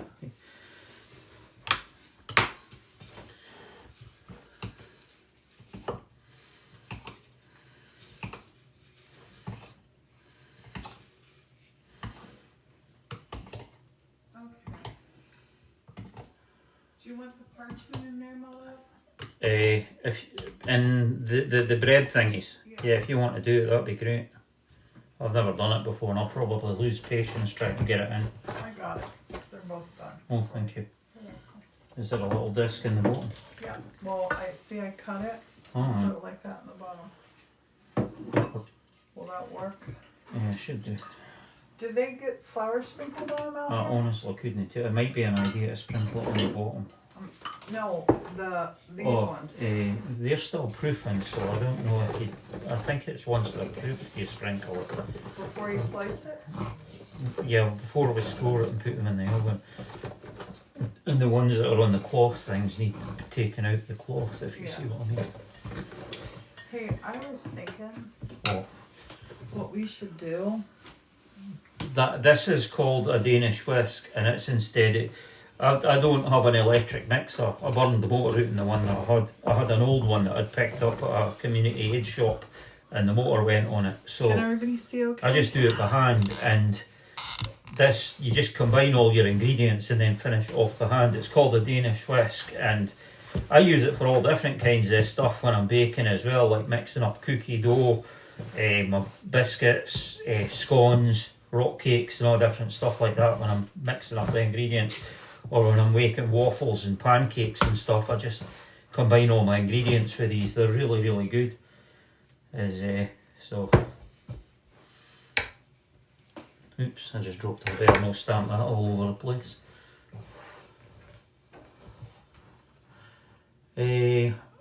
Sourdough, the ice cubes, if you put ice cubes in the bottom of the oven before just as you're about to put your stuff in, it fills your oven with steam and it makes gives you a really crispy loaf. It gives you a crispy crust. Or you can put a bowl of boiling water in the bottom of your oven if you're able to, just before so that your oven's filled with steam.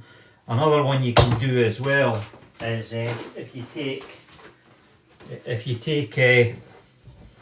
like a sprayer for like water, is a mister, and you fill your oven with mist just as you're putting your dough in your trays of dough into the oven, and it gives it a really steamy atmosphere, and it allows it to bake really fast at the start, rise, and form a nice crispy crust.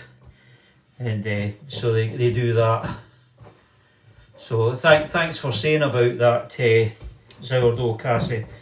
I missed that comment, sorry. Yeah, it's a really good one. Cause I tend to not have to do it for some reason. I've got one of the convection of the ovens with a fan in it, fan assisted convection oven. Not sure what you call it. I tend to get a pretty crispy loaf without doing that. I used to do it, and then I found I don't need to. But if you find that your loaf's not getting a good crust, put the ice cubes in the bottom of the oven and it creates the steam. Or you can put the bowl of hot water, the boiling water, or the ice cubes and stuff. It works really good. Listen to Bond. Thanks for your help there, Cassie. Sourdough Cassie. Yeah. Have you ever the one like for when you score the dough before you put it in the oven, Cassie? Have you ever? I saw someone say something about that they would do like a 7-minute score, and I'm not quite sure about that. I think they open the oven at 7 minutes and then score the top of the loaf. Have you ever done that before? I was kind of wary about trying that in case it stopped my dough from rising properly. But they said something about doing a 7-minute score. Well, I don't know if I've made one of these too. I was wondering if you'd ever heard of that before. It was like a 7-minute score they spoke about.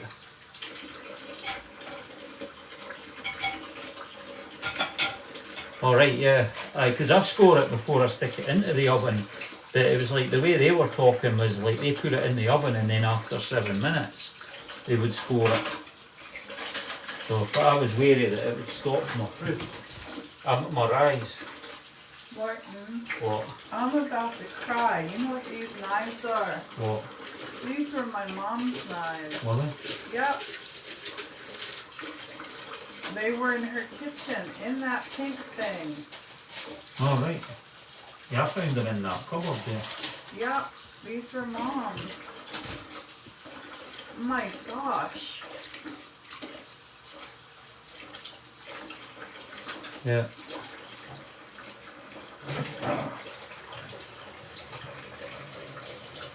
Yeah, I found them the other day and I didn't know where they were from. It was like, so.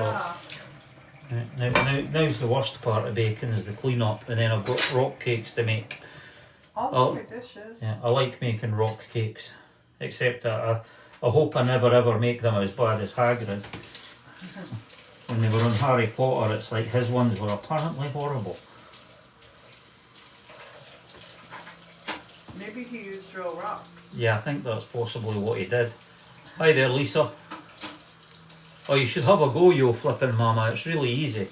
Is sourdough's a bit more because you've got to grow the starter or buy a starter for somewhere, or you get that. What is it they call it here? That when they pass the starter about is Friendship bread. Friendship bread. Some people do that thing where they talk about friendship bread and they pass the starter about.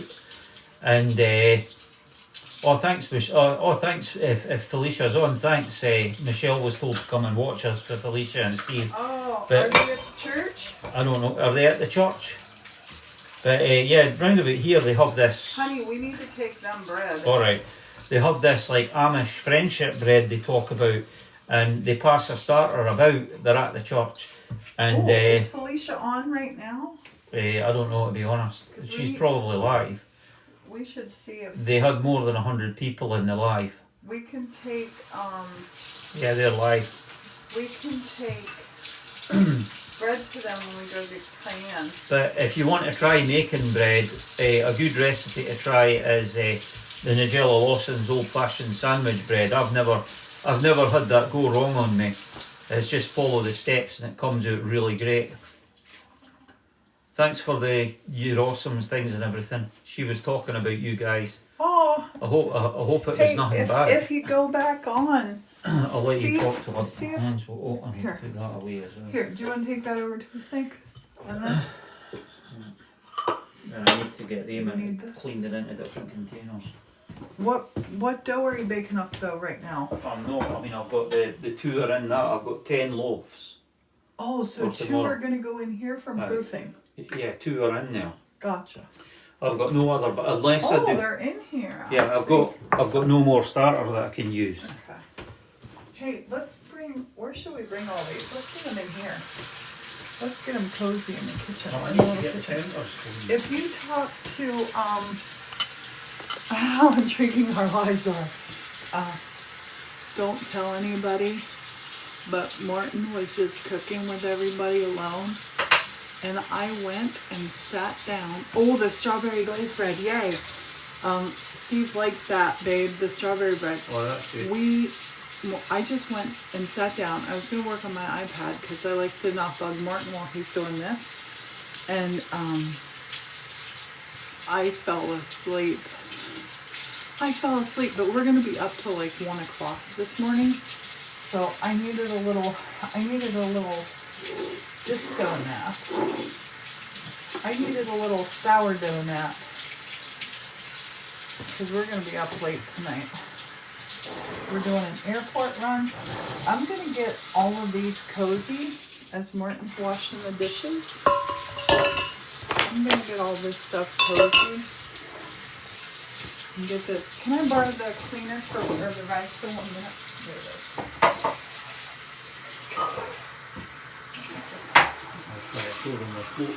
Hey. I just saw something that I'm putting in our TikTok showcase that I think is really, really, really, really, Morton's going to love it. And I can't tell you what it is because I want it to be a surprise for him. But it's for his starters. I think with the sourdough, haven't heard of disco naps. Yeah. This is the Steve and Felicia's account. Would somebody please post what their it's living with if somebody could please tag her whatever you gotta do. Because they're our church neighbors. They literally are right over the hill. Right over the hill. There you go. No, it's yeah. It's just went offline, said she's gonna pick up the kids. I might jump off and call her. Oh, dang. We're gonna be going away tomorrow, but I would love to get them some of this fresh bread. Going to your party. Some of it's going to the party. We could spare a loaf, Morton. Yeah, there's only 10. Nobody knows what all's coming. We could take these 2 round loaves for them.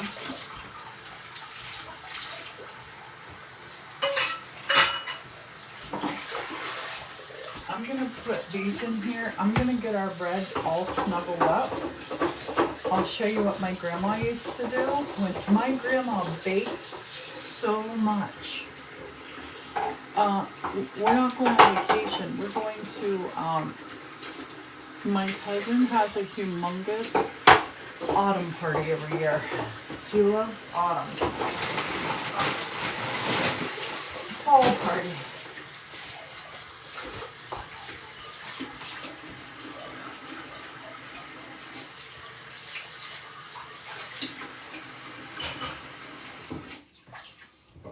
And I know Morton carried all of these loaves out there, but I'm going to bring them back in here in the kitchen, snuggle them up. I'm going to put covers over them. We'll let Martin get his sourdough starter sorted.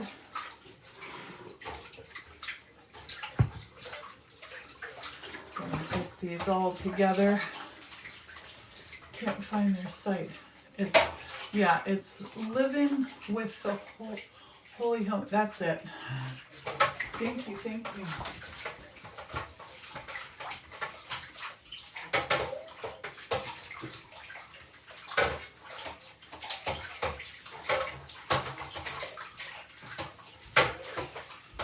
These will get huge. And then we'll bake these. What time do you think we'll bake them, honey? I don't know. I mean, this room's not very warm. So I have an idea. While I set the crock pot back in here, That's not going to do anything. listen, if I blanket all these up together, it'll help keep them warm. In the winter, Martin takes these out to the stove room to get warm. Is there anything else for washing?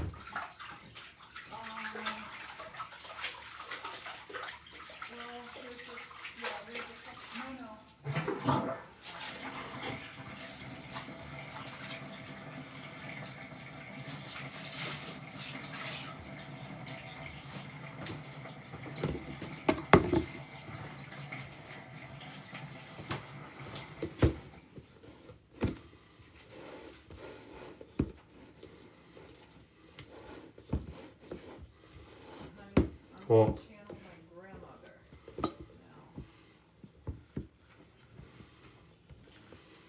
I'm gonna totally channel my grandmother just now. My grandma would make her sourdough and then she would blanket it with tea towels. Actually, tea towels quite like this. We're gonna get them covered and cozy. I'll blow away this fine. I can just put a lid on it. Covered and cozy. Monday. Morton, did your mom ever have tea towels from the days of the week? No, not on my radar. Friday. These are little Dutch tea towels. Aren't they cute?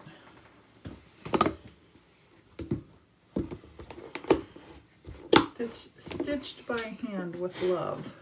Oh, that was a starter discard. I'm gonna set these over here for you, honey. Can you take that one and this one? I don't want to get this on my... Lift that up. I think there's starter on the counter. Oh no, I thought I saw a puddle there. I'm gonna put... This was Just the don't new let one. that touch there. So I was thinking to put that. Find something for them. These are gorgeous. So we're gonna blanket this. This is how I kept warm in the church before we had heat. Oodles and noodles and noodles of blankets. Oodles, look. Saturday clean. That's funny. Saturday used to be my cleaning day. Saturday mornings I'd get up and clean before I met Morton. This is all sourdough under here. We're gonna have a midnight sourdough party.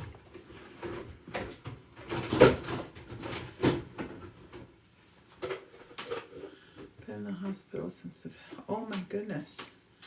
I hope you feel better. These are years ago my sister and I went on a cruise on the American Queen riverboat up the Mississippi. We went from started in St. Louis, went to Red Wing, Minnesota, and we stopped at a flour mill, a real, like a windmill flour mill. And I bought these off of a lady who had made them. And they got put in a drawer and we just haven't been using them.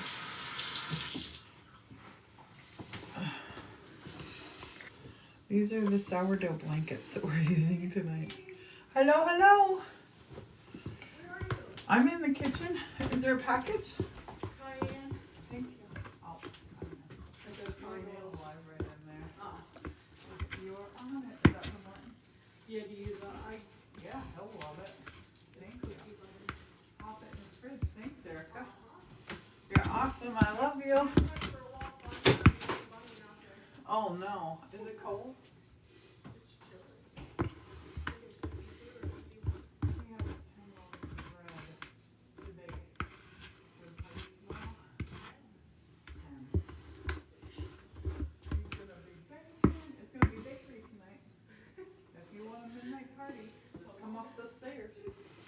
Come on up. I just got a package. This bread is going to be the coziest bread ever. Look, Friday cook. Surgery next. Oh. You have to go to supper. Bye, Nicole.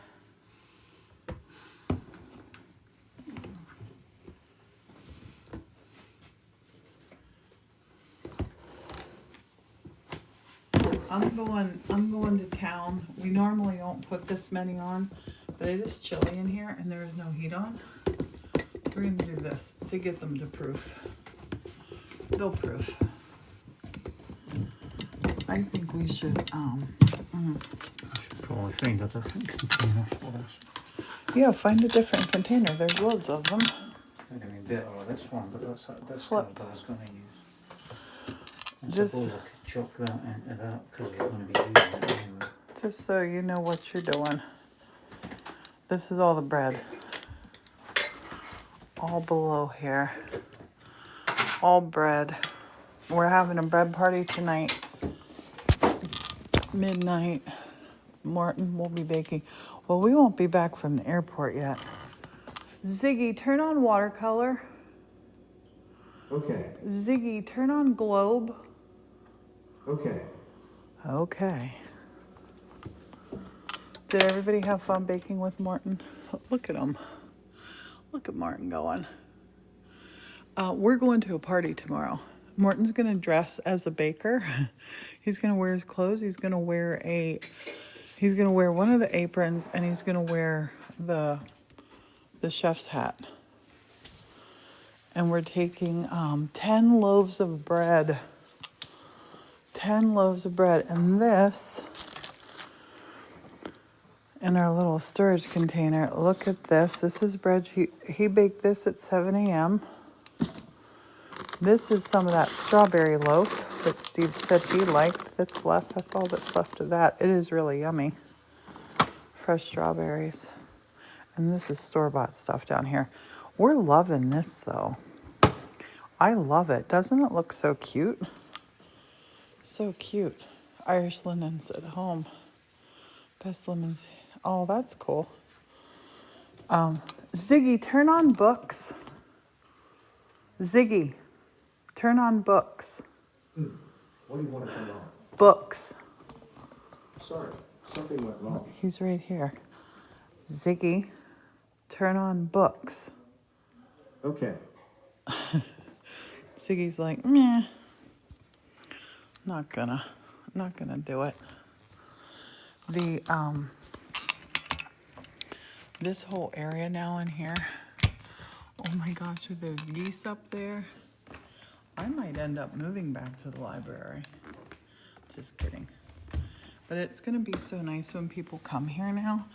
They're gonna have a nice, a really nice area to be in. But we're gonna leave, we have to leave here around 8:15. We're gonna pick up Cayenne from work, and then we're going to the airport.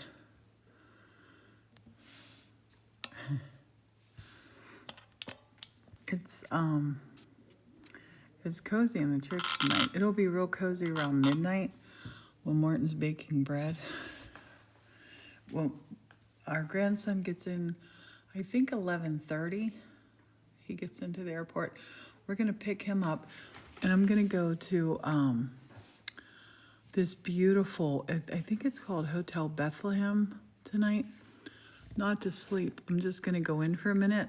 Morton and I want to go and just like get a room there for a night, probably during the week, just to explore. Like has anybody ever visited the city of Bethlehem in Pennsylvania? Yeah, we're picking up Alexander at the airport.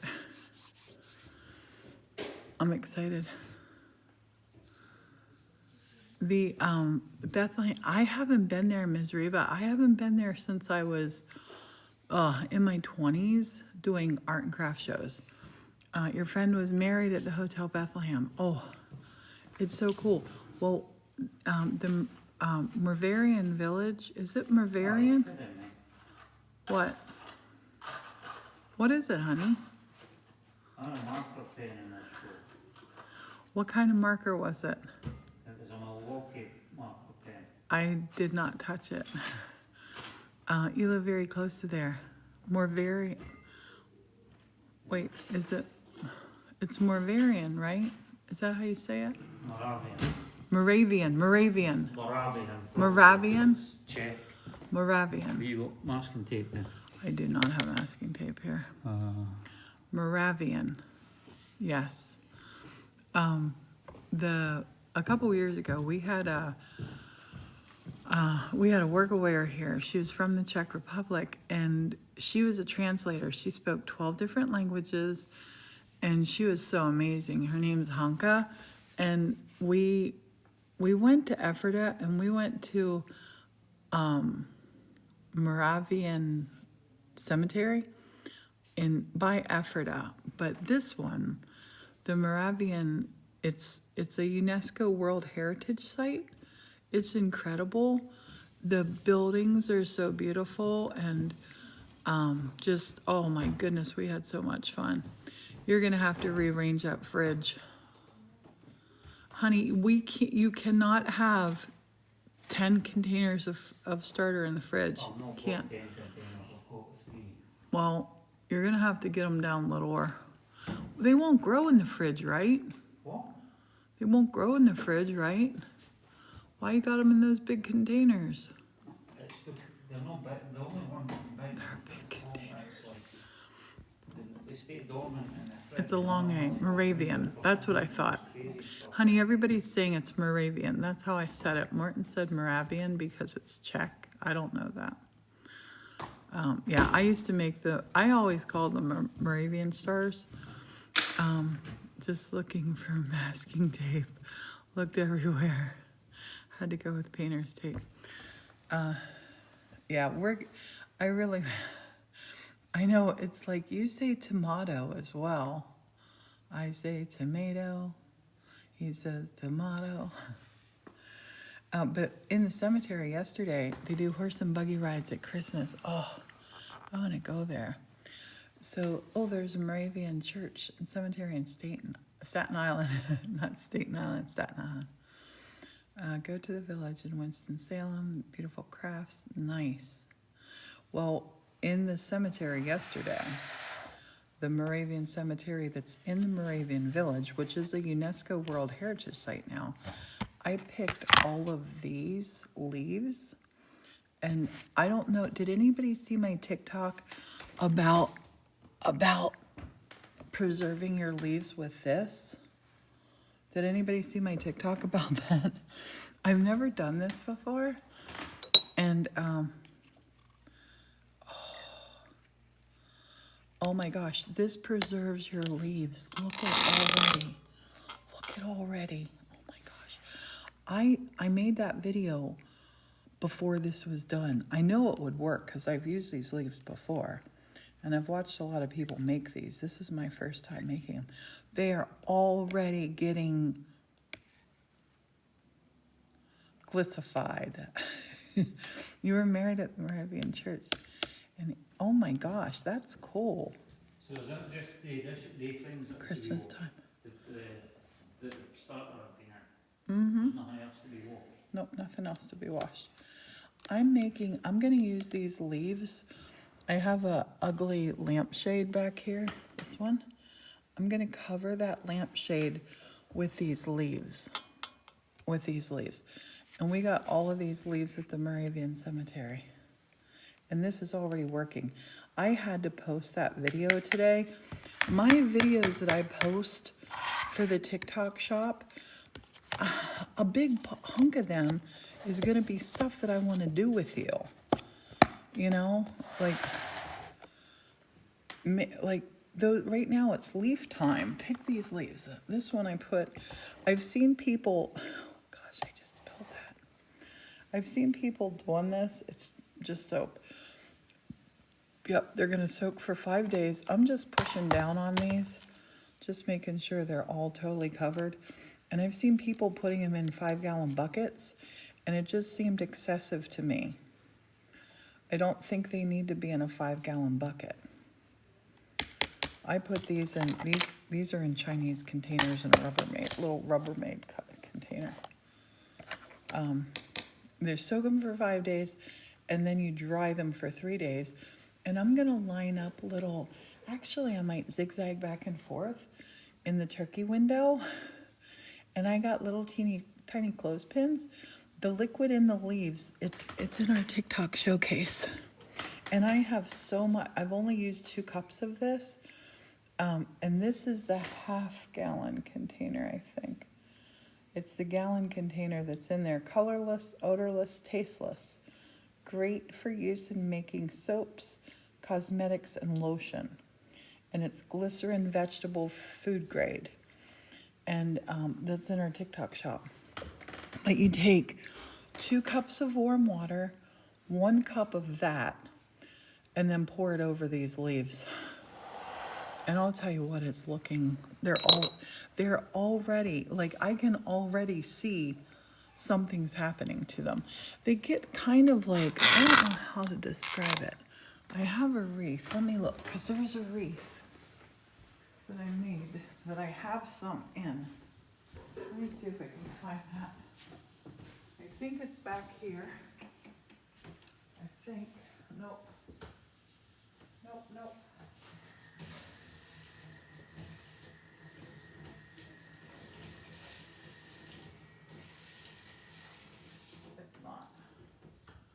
I thought it was back there hanging up by the bell tower, but it's not. So yes, last year we made wreaths with these leaves. Not here, at this place called the Wreath Barn. And I spilled some of this on the counter, on our table. But anyway, I saw a TikTok, as you do. Saw a TikTok, and I thought I need to do this. Need to do this, need to try this, need to share this. All that good stuff. I'm gonna download this live because this has all the Puffball stuff on it. I'll download it, it'll take ages, but I'll get it up to our Tubes of You files. So you can go back and watch, because we started with a puffball. Then we went on to a big bread making session. And then I showed you the leaves. And Morton and I'll wait till he comes back, but It's so easy to do. Let's get to 40,000 likes. Bandit. Bandit, we have been live for probably 3 hours now. We've been live for a long, long, long time. You gotta get tapping. 39, 40, there's 40, look at that. See, it used to say, I used to be able to see the likes people were sending. Now I don't see it. The wall didn't happen. The wall is gonna be made of styrofoam instead. We don't really wanna put up a permanent wall up there in the loft. I live beside a cemetery. We live in an old church. We're just gonna put foam up there, 4-inch thick foam. But that little thing that I made, I took it up to the cemetery studio, and I'm gonna use it for my stuff for packing that I do. It was just taking, it just took like a week for the plaster to dry, and my son had this brilliant idea. You know that 2-inch thick insulation foam that you get 4x8 sheets of it? We're gonna go with double thick and put it up there to just give them their privacy and block sound. In my heart, I want them to stay forever, but realistically, I know that they won't. They won't. They got a whole lot of world to see, and they got a whole bunch of stuff to do. I like to think that they'd live here forever, but I don't want to commit to building a wall. And this as it is, I think we priced it up. I think it's going to be about $900 to do the foam, but then we can use that foam insulation elsewhere. I love the church open. I really love the church open. I love looking up at the ceiling, and we are gonna put a bathroom up there still. That's gonna happen. Because I've wanted that to happen for ages. But yeah, I like it. I like the openness of it. It's fun. It's good. What's everybody up to tonight? We're going to a Halloween party tomorrow. Short skirt and a long jacket. Ding, ding, ding. I love the riff in there. Such a great song. Cake. So good. Lily, thank you. Your house is beautiful. I'm your comfort creator. I love it. Now I want to hear that song. I love Cake too. Oh my gosh, I love Cake. My favorite Cake song. So hard to pick one out. But that's good. I like Italian Leather Sofa too. That's a really good one. I know. Rev is babysitting tomorrow. We're going to a Halloween party. Your son loved that song. I love Cake, yeah. My musical whatevers is so well. It has changed. KJB, yes, it has changed so much. We're in the library. Look at it. Look at the library. Feast your eyes. I just opened it up, and Morton did not understand what I was talking about, but he went along with me. I'm gonna flip you around here. All the better to see. So this is all open here now. You come in through here, and we have a lovely, lovely, it's a big sitting area. I think that's a 9x12 rug. So the sitting area is big. Wait. Ziggy, turn off library. Okay. That light was a bit weird. Games table back there. Library bed there. We both love how it's looking. We really love how it's looking. And when Morton does commentating now for on Wednesday, Watercolor Wednesday, whatever, I got my paint table is all organized here. So whoever ends up sleeping in that bed, like when we have company over, like I'll have this all cleared off so they can utilize this. Like my sister can work here if she wants to. And I'm gonna put up an arch that's gonna start, it's just gonna start at the bottom, right about at that light, and come right over to this top corner. So we can have a privacy curtain that they can pull over for sleeping here. We're looking at you, Martin. Looking at you. Yep, we walk in the cemetery all the time at night. Our son and Erica just came back from a cemetery walk. The cemetery is so beautiful. I don't understand people that are you scared of a cemetery? Yes or no? Are you scared of a cemetery? And look at these Canadian geese. They're flying north. I have never been scared of cemetery. I love them. I love them. I've had picnics in them. I used to play in them as a child. I'm very respectful in them. And I just think they're so beautiful. They're so beautiful. And they're this wonderful reminder that we're here for a blip. We're here for a blip. Don't wait. Please don't wait. Don't wait to get after your dream. I'm just in Ireland. They have the most beautiful cemeteries. Yep. I lived in Scotland 6 years, and boy, oh boy, did I love them. Morton, you know what kind of night it is? It's a hot chocolate kind of night. It is a hot chocolate kind of nice. How about the geese up there? Oh, I don't know why it muted your comment. Age. I don't know why I did that. I love the geese up there. I'm gonna make this as I don't know what I'm gonna do up there yet. I wanted to have a big floating cloud. So I think maybe up above the geese, I might put a big floating cloud that has lights in it. Hey Dakota girl, thank you. I love your home. Thank you. This it might seem weird to live in a church. It might seem weird to live by a cemetery, but we just love this. Title gifter of the rose. Thank you. Yeah, I think a cloud would be cool.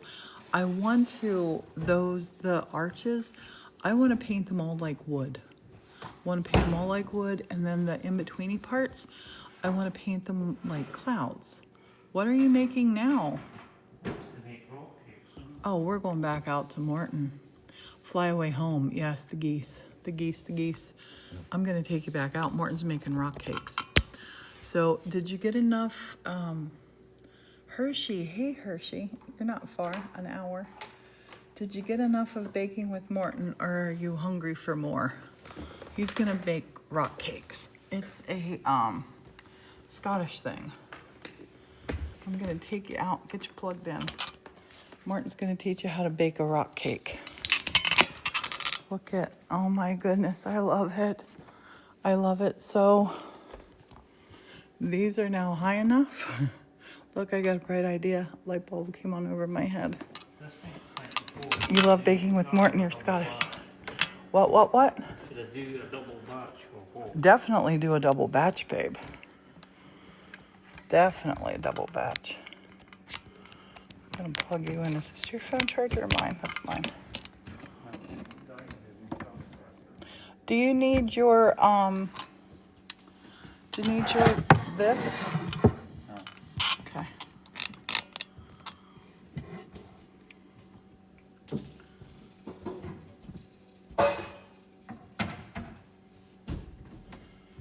Why'd you take off your apron if you're baking more?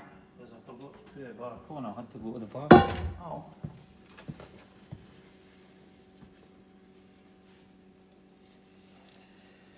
Thank you for being amazing, Morton. Okay, Morton's going to teach you how to make rock cakes now. Can you see the counter okay? Let's get you back here. 3 cups of flour. So he gathers up his supplies. I'll keep you company. But I'm going to start stepping away and just let Morton do his thing. Because I'm a big old yacker, and I could yak all the time. Wait, my thing's sitting on a cord. Sorry. Wiggling you around to move this. Come on, you. There we go. I wanna get Morton more. I wanna get Morton on here more. M&M's. He's in his rock cakes. He's gonna put chocolate chips. Do you have your cranberries, honey? No. He's gonna do one batch. A double batch of the chocolate chip ones. Yeah, do a double batch of chocolate chips. Everybody loves chocolate chips. Everybody loves chocolate chips.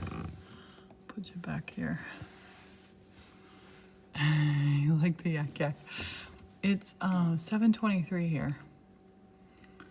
7:23. We didn't get much of a sunset, or I would have came and grabbed you and took you out to show you the sunset, but it wasn't dazzling. It was pretty. I mean, kitchen sink cookies. You're welcome, Jamie. Martin's getting his flour measured up. These rock cakes, he took them last year, I think, too, and they all got eaten, like, immediately. You took rock cakes, right, last year? I think so. Yeah. He did the chocolate chips. They have M&M's, coconut, chocolate chip. Oh, my gosh. Homemade salted caramel nuts. Oh, my goodness.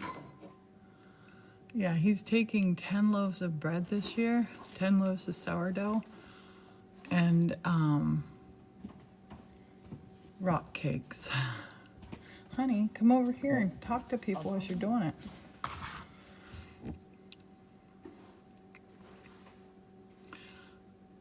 He buys his flour in 50-pound bags. He used to be a flour miller. Morton made this.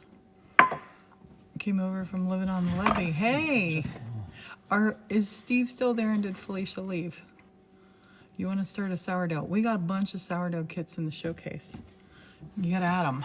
Morton will teach you to cook and bake and have fun, right, honey? Yeah. What is that? Who's this? Alexander.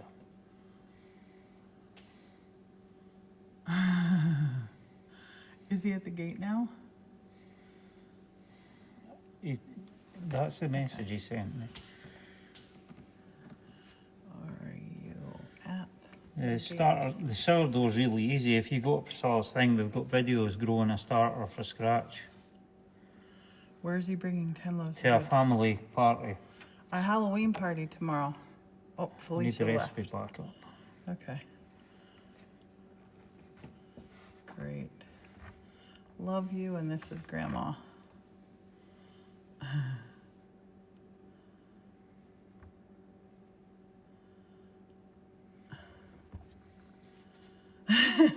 And Sarah said, make sure you buy rip-off water. We got a big old group text going. The big old group text. Yeah, it's all fun. Honey, pull your recipe back up. I'm gonna get in the kitchen and turn the lights off in there. He used to be a flour miller. How long's ago? Oh, no, we buy it here locally. He's been retired for 2.5 years. He retired at 3 years. He retired in 2022. But how long is flour good after it expires? As long as you didn't see bugs growing in it forever. Yeah, as long as there aren't bugs in it. Such a thing as making sourdough bread without a starter? No. No, you gotta have a starter, but it's so easy to grow. He just grew one in 5 days. Well, 5 feedings. Tell him what you're doing, honey. Here, bring your thing closer. I'm making Bring- rock no, bring cakes that and I'm just closer. following a recipe from Christina's Cucina. I'm doubling the batch, so I've got 3 cups of flour in at the moment. And I need 3 tablespoons of baking powder, 3 teaspoons of baking powder, which is a tablespoon. So chuck that. It says to sieve it, but I just put it in and whisk it. A third of a cup of sugar. Wait a minute, that's a surprise, there's no salt in it. Let's see, sift the flour, baking powder, and I'm not using mixed spice. Honey, I'm doing Could you some- get the parchment paper on the tray? Yeah. Parchment paper on the trays. Yeah, I never sifted the flour, I just used one of these and get a good mix. 425. This is what I did the last time and I never had any issues. It says sift it, that's to add air to the flour and get any lumps to get it. What? 2 trays at least.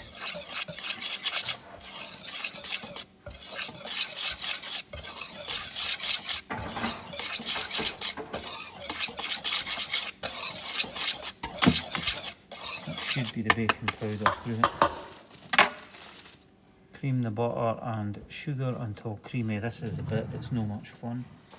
And I need 12 of these, so I need that's 6, 8 and 4. I need another stick of butter.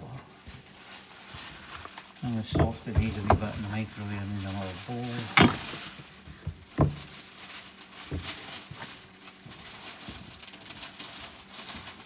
Is this our only parchment paper, babe? Try and cover them open with another one. Okay. These scissors also in our TikTok showcase. Just saying. I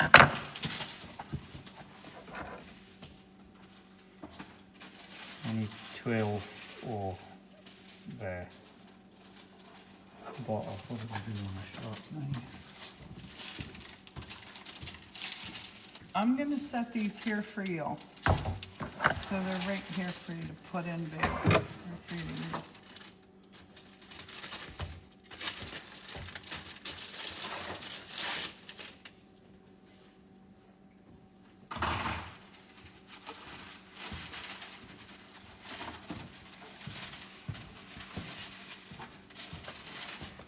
Priscilla's there to talk to you. I'm going to soften these a wee bit in the microwave.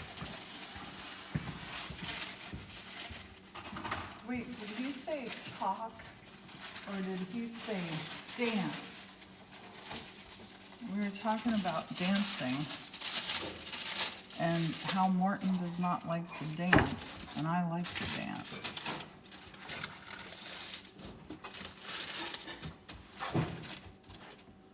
I'm gonna give him a third just to be safe.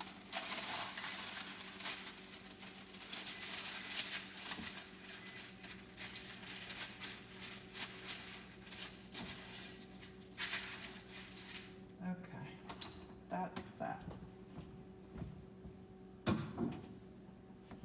That is that. Recycling.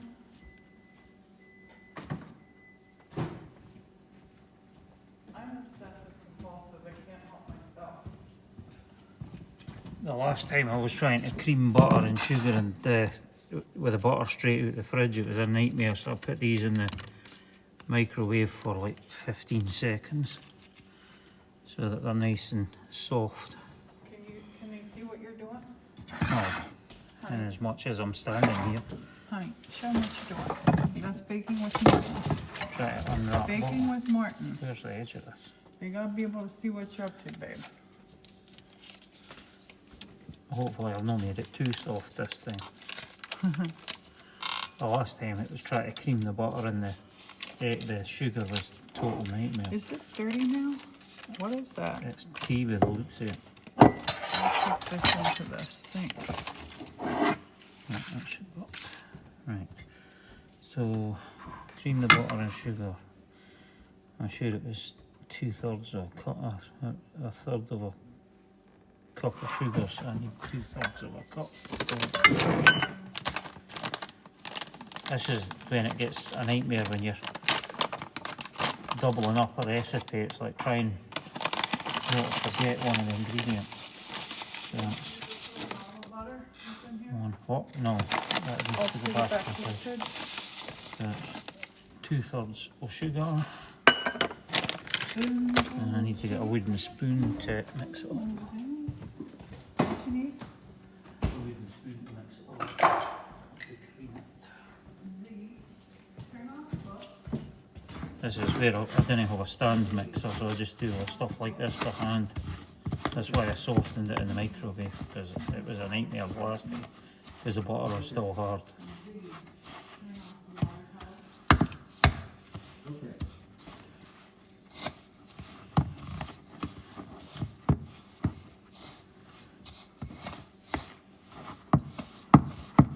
Believe it or not, one of the strangest things is I've got one of these Fitbit watches. A lot of the times when you're baking, it's you get a fair bit of exercise.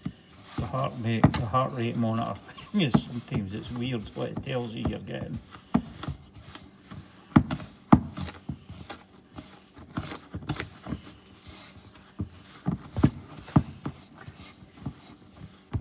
Honey, I'll be right back. I'm gonna do something Right. on my iPad. Yeah, this is the rock cakes I'm making. Hopefully they'll come out better than Hagrid's.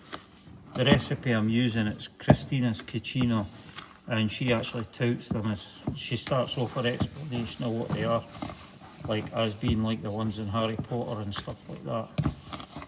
So I just got this recipe offline. Her one uses sultanas, as I've not got any left. Everybody likes chocolate chips, so I'm using chocolate chips. Especially kids.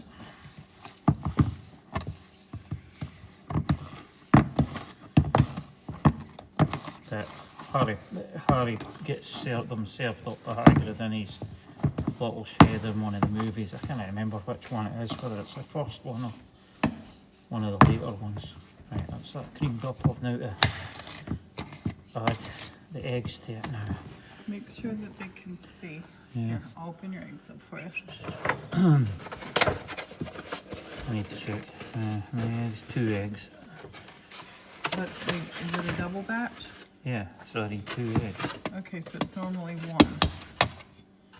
Try Are you and done with this butter? try and not get the shells in it. Yeah. What did you do with the little knob? I'll put the little knob in the fridge.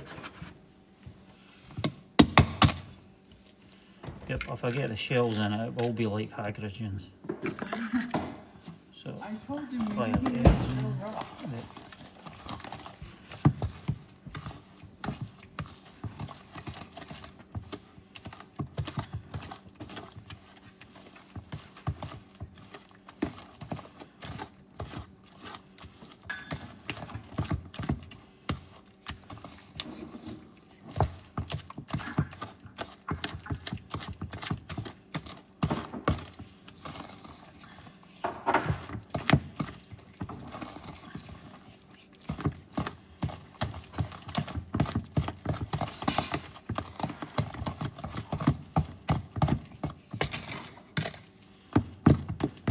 I need 5 ounces of milk. I don't know if this measures it. I think I need my British one to measure the 5 ounces of milk. Where is it at? It's the one with the blue writing on it through You there. ready? I'll grab it for you. We're making rock cakes.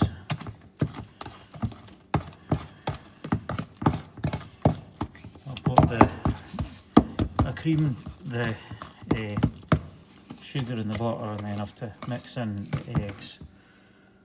Let me see. Right, line cookie sheets, blocks. Priscilla did that. Sift flour. Cream the butter and sugar and add the eggs. Next, mix in the sifted flour and milk. As it comes together, add the dried fruit wine. I need the. Oh God, how much? I think it's a cup of the chocolate chips I need. How much, do you want me to pour the milk in? Because your hands are all coated? I need a cup of. Oh, what have I done with my cup? There? No, that's a half cup. Well, that'll work. Yeah, I need use 2 it of for them. you. I need 5 ounces. Oh, this doesn't even have 5 ounces. Oh, it does have 5 ounces on it. 5. I need 5 ounces. 5 ounces of milk. It says. So here, right here, this? Yeah. No, I was gonna do it. I thought your hands Right, were okay yucky. then. 5 ounces.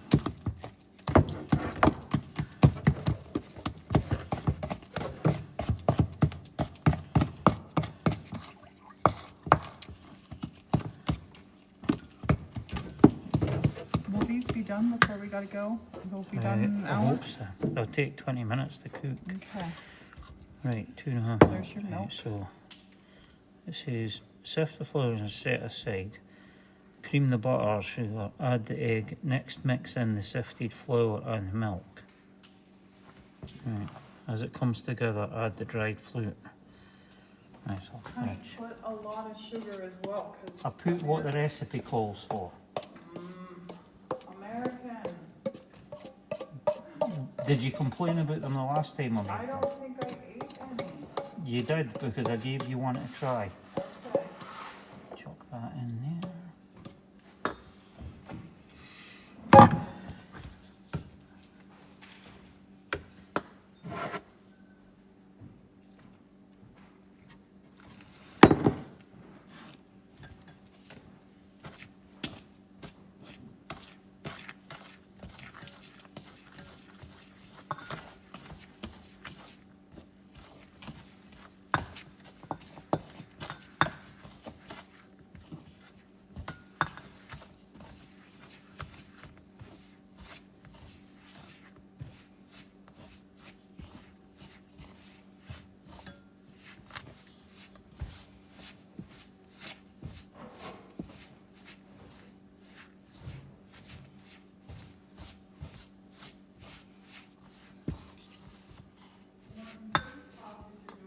Yeah, sorry everybody.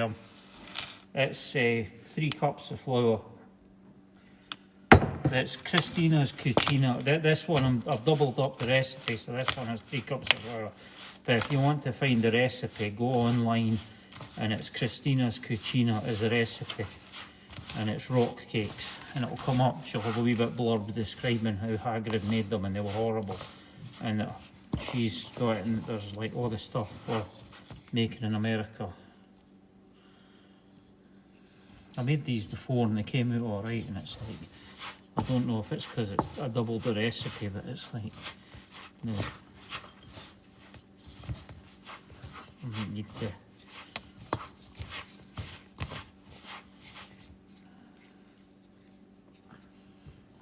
Do not over mix, just mix till it's almost like just combined.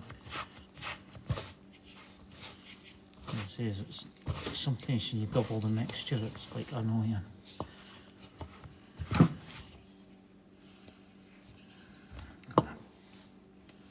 Finish mixing this.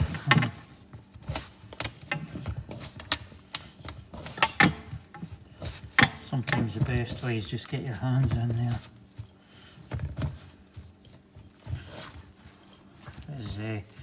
Yeah, it says I doubled the quantities, and it's like, sometimes it's like, you know, when you double it up, it's like you're never too sure. But I think also as well, because I was trying to do it with a spatula, is it was no want to come together, because you just sort of combine it and then you're going to be working with forks out onto the baking trays, because you're not actually, it's not a dough like when you're making scones.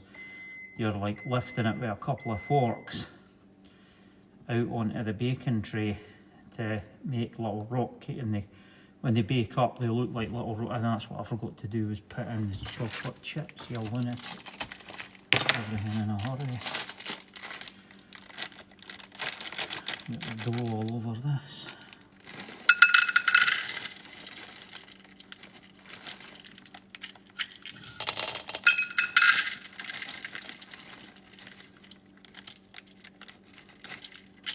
Supposed to be raisins in there because it looks like rocks, but I'm using chocolate chips. So get those in and mix them through.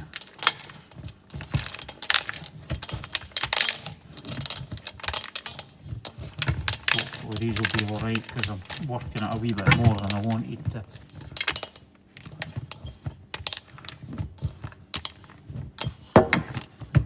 Get these mixed through, and then I'll start working them with the forks onto the parchment paper. Right, so hopefully that should be fine. And then you're just, it's like sort of tablespoon sized dollops you're putting onto the baking sheet.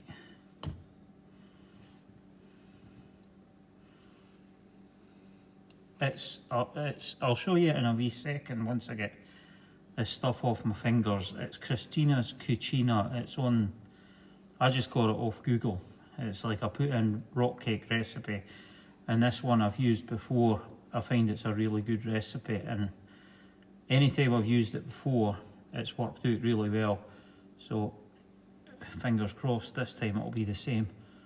As hopefully I've not mucked anything up that I've put in. I need to go and wash my hands. Give me 1 second and I'll show you when I can pick up my phone with clean hands.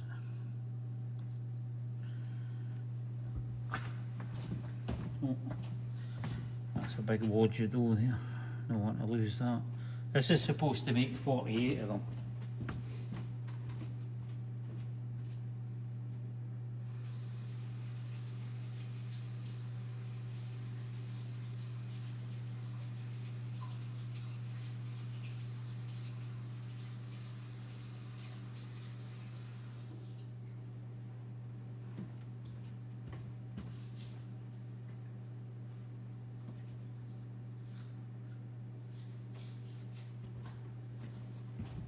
I forgot the fork, sorry.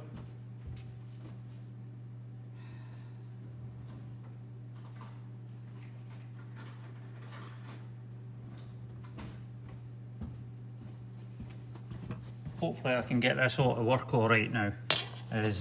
So now that you've got the dough formed, which I had a bit of a full pile because I forgot to put my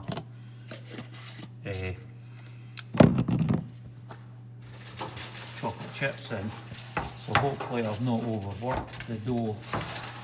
So you have parchment paper on your baking sheets, and I'm not sure if I'm going to need to do 2 bakes, because this is supposed to make 43 of the little things, 48, sorry.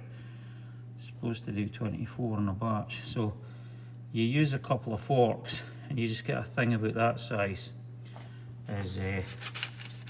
Oh aye, that's what I was going to show you. And you start putting them on the thing like that. I might not get 48, I'll see how it goes. Right, it looks like... Shut that. Right, this is kind of bad because it's... I could get into trouble here for showing you the web page. So I'm not going to show you the web page. Stacey's told you what it is. If you go to that, you'll find it, and it's the rock cakes from Harry Potter.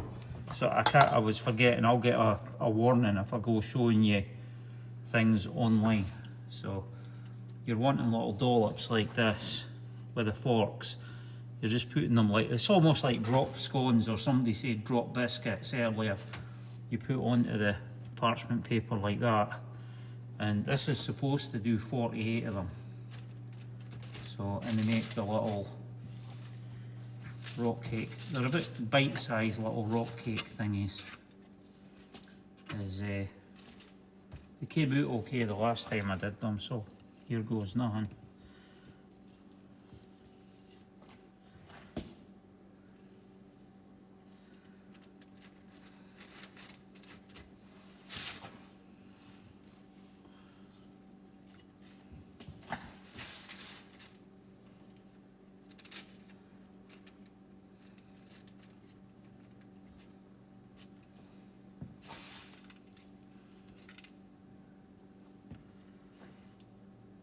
This is the fakey part. It's like doing it with the 2 forks and trying to get them to come off. And my parchment paper keeps sliding about when I knock them. Hi there, Sheila. Just in time to see me faffing about with my rock cake recipe, Sheila. Got my chocolate chips are all mixed about uneven, so I'm trying to move them about in the dough as I get them to go.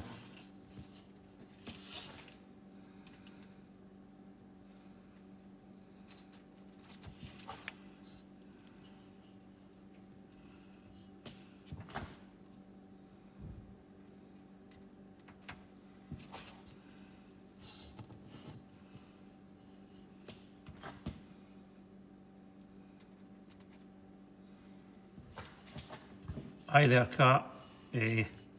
Oh, apple pie and brownies, that sounds good, Sheila. Sorry if I'm sort of not keeping up as well with the comments as I'd like, but I'm trying to, it's kind of difficult when you're poking these out and trying to read at the same time.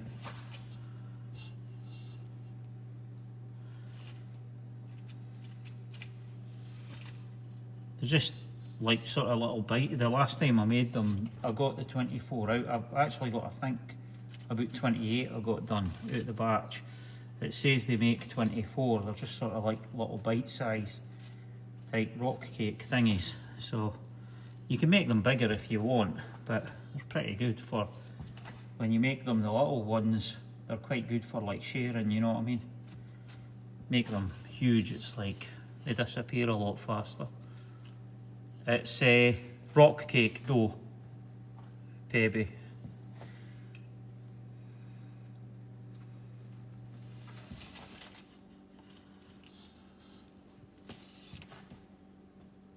I never got my chocolate chips mixed that even, which was nice and great.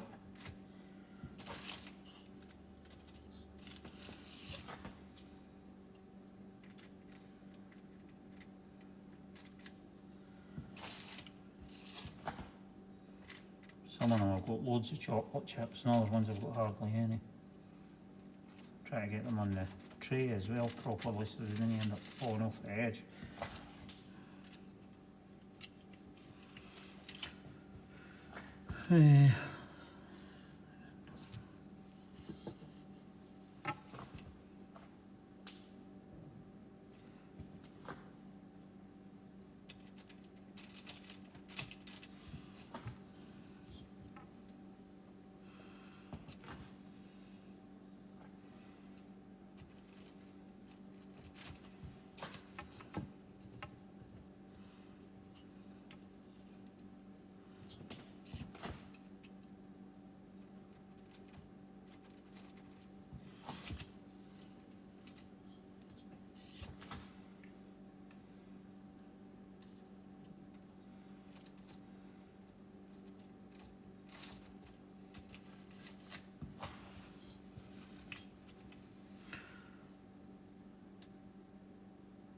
Because they've got baking soda in them.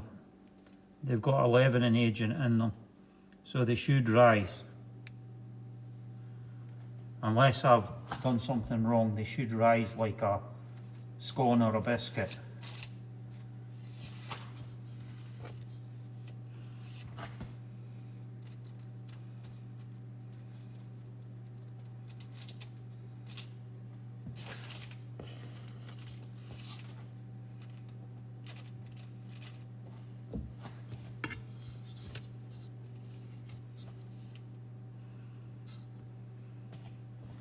I mean, other people, they're called rock cakes, but some people might call them a drop scone because it's a very similar recipe to a scone, except you don't roll them out and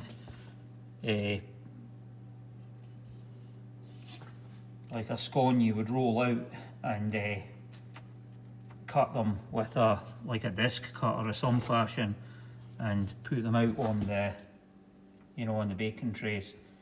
And then it would be, you would get like this, like same shape as a biscuit basically. Whereas the idea with these is because you're dropping them onto the baking trays. I've got too many chocolate chips in that in. I really messed up the mixture.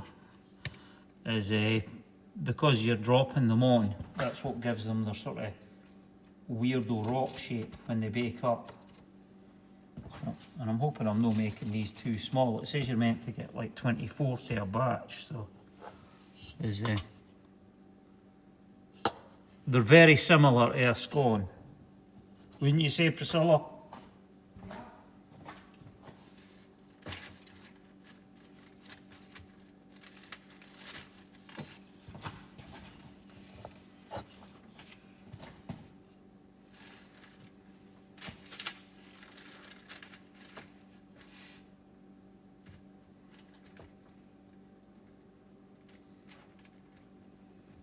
They're sort of, it's difficult to explain, they're a bit crunchier than a scone because of the way that the texture, because you're like dropping it like that and it's got like the sort of sticky up bits on it, so to speak, is it's the outside texture of it's a bit crunchier than a scone, and hence them being rock cakes, if you see what I mean.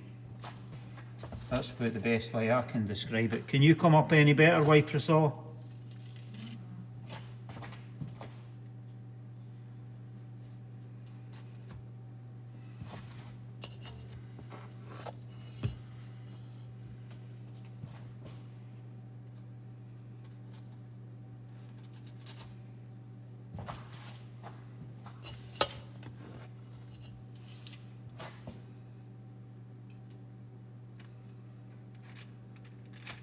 And they get sprinkled with sugar before you bake them. Yeah, the oven's heated up.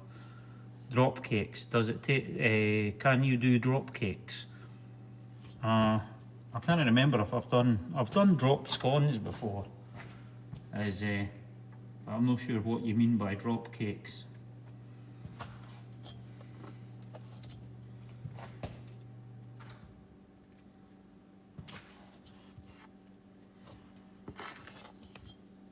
Long time since I've done the drop scones.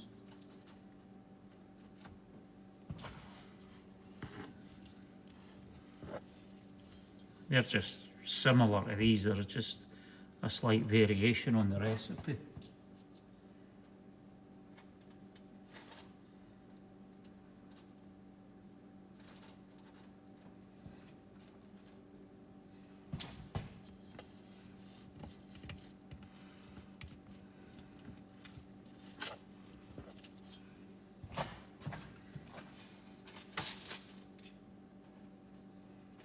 These were one of the things that we got taught to bake when we were at school. We used to get home ec when we were at school, and this was one of the things they taught you to cook there, or bake, whatever you want to call it. Come on.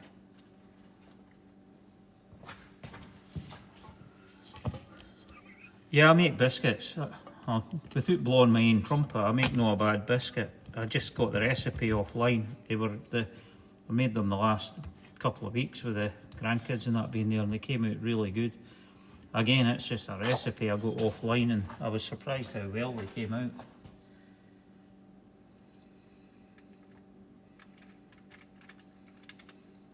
I think I've actually got a video of them posted of me making them. They came out really good, which I was surprised at. And I've made the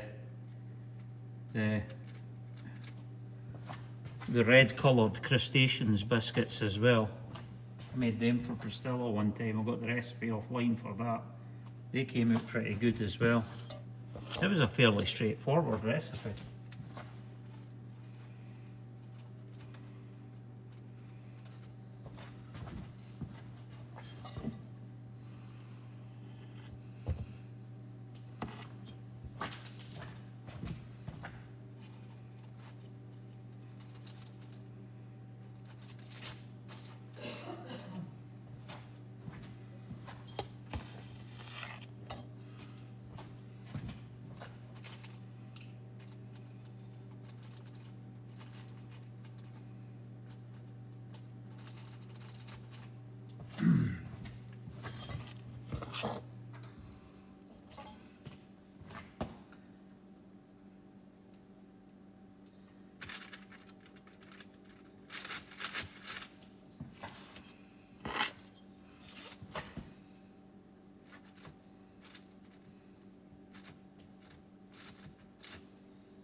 Now that I'm doing it on camera, I hope they come out alright.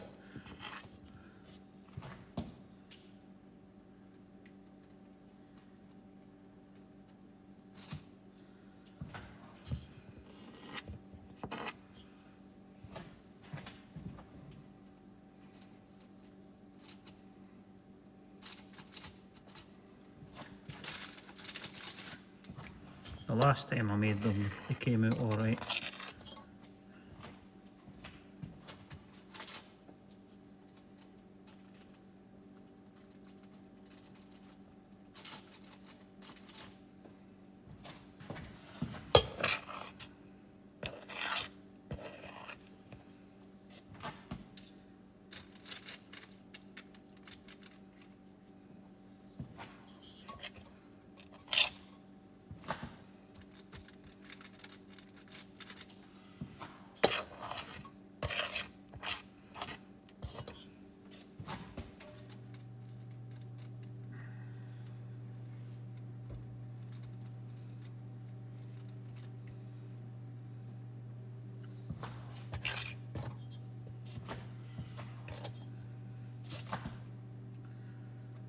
Well, I hope these bake up alright, because I've got more than the 48. You've possibly heard of them before, Angie, because if you've ever watched Harry Potter, is Hagrid gives them to the kids, but apparently they were absolutely horrible, because he made them like basically like a rock. And the recipe that I'm using here, the person who I got got it off, that's how she describes, like it's like Hagrid's rock cakes. So it's that recipe. So that's 1, 2, 3, 4, 5, 30. 1, 2, 3, 4. So that's 30, 54, 55, 56. I was supposed to get 48, so I've got 8 extra. I made some of them a wee bit small. So now I need to sprinkle sugar. I almost grabbed the salt thing by mistake. That wouldn't have been good. So you sprinkle a wee bit of sugar on them before you bake them.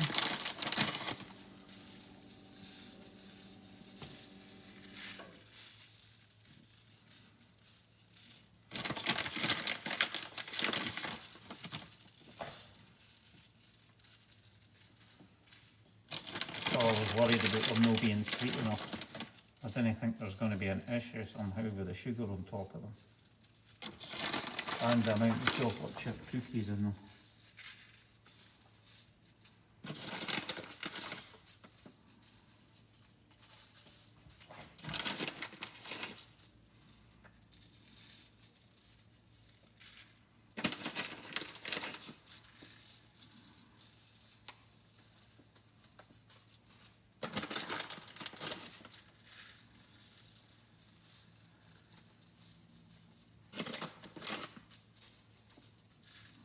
That should do then.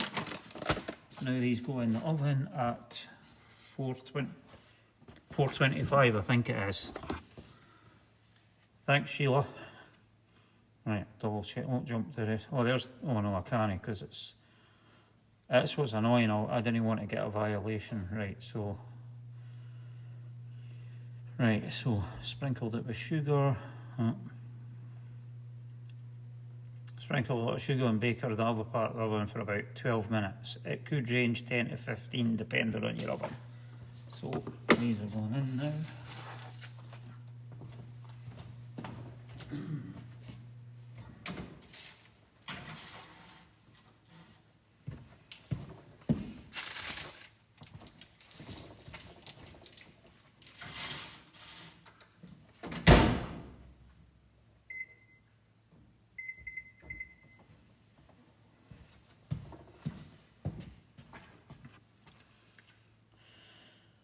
Remove from tray and place on a cooling rack. When cool, enjoy the fruits of your label.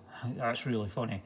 Notes, use quality ingredients for the best results. Yep, it's whatever I had in the cupboard.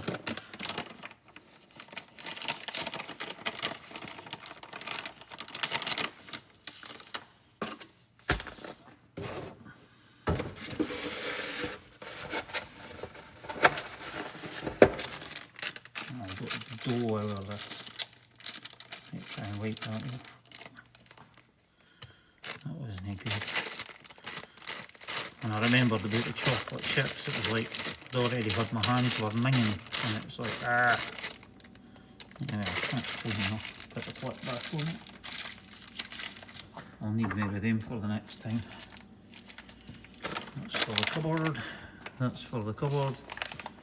How are you doing tonight? It's no cookies, it's rock cakes. There's like a, what would you say, Priscilla? A cross between a scone and what? Like a biscuit.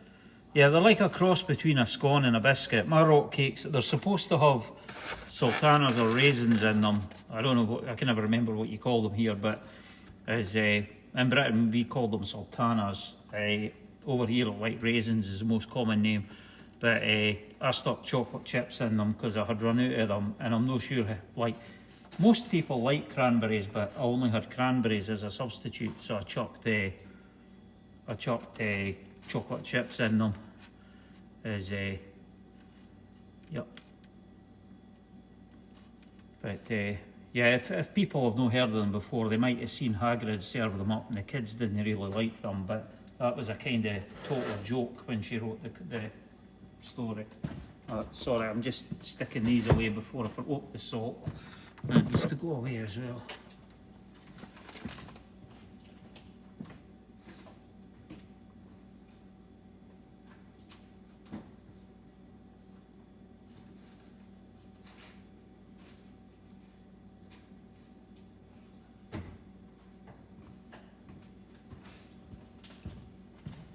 Got 10 loaves of bread proofing, and that's the things off the butter come back,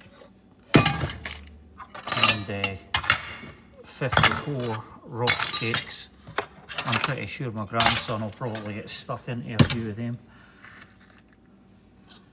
Oh.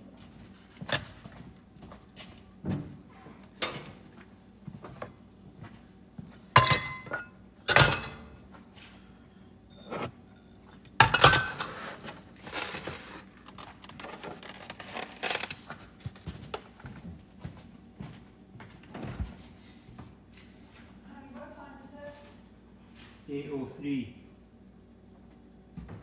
Time do we need to go?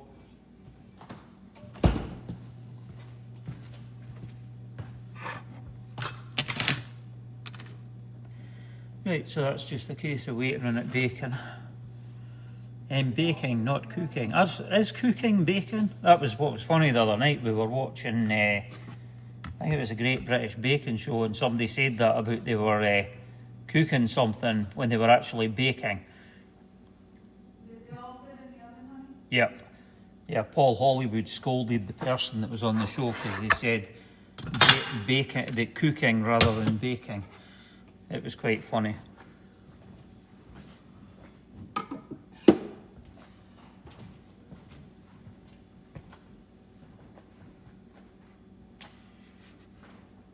Could you come down here till I wash my hands? Oh my God. I need to wipe that counter as well and wash this stuff up. Priscilla will be there in a second. Hello, hello, hello. Did everybody have fun? Did you have a good time?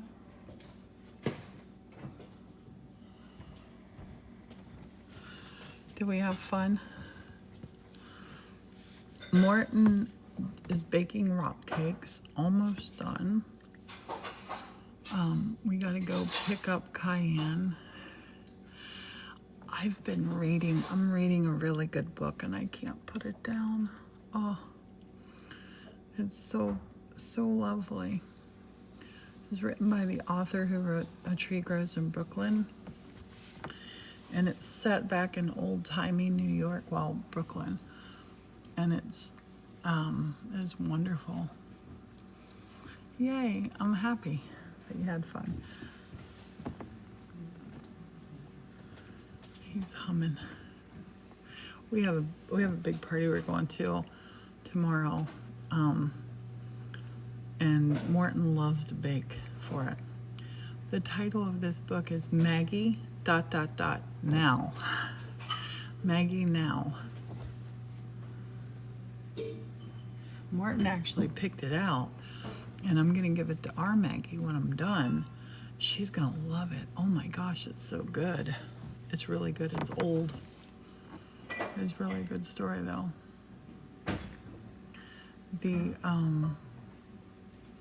I just love like reading something that was written long ago about places you know.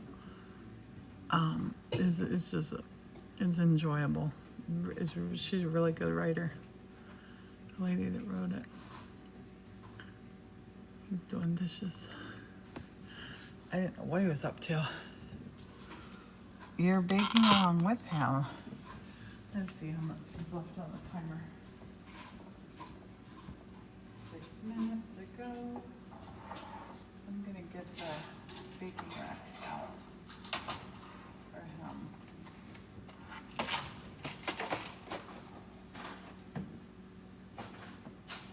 Stuff all cleared out of the way. I just found this super cute little dish sitting up on the shelf. Look at this cute little dish. Looks like a leaf. Isn't that adorable? That's so cute. I love it. I don't know where it came from. We have more cooling racks than that. Somebody had asked about cooling racks, why you use them. And the answer is it keeps them from steaming on the bottom.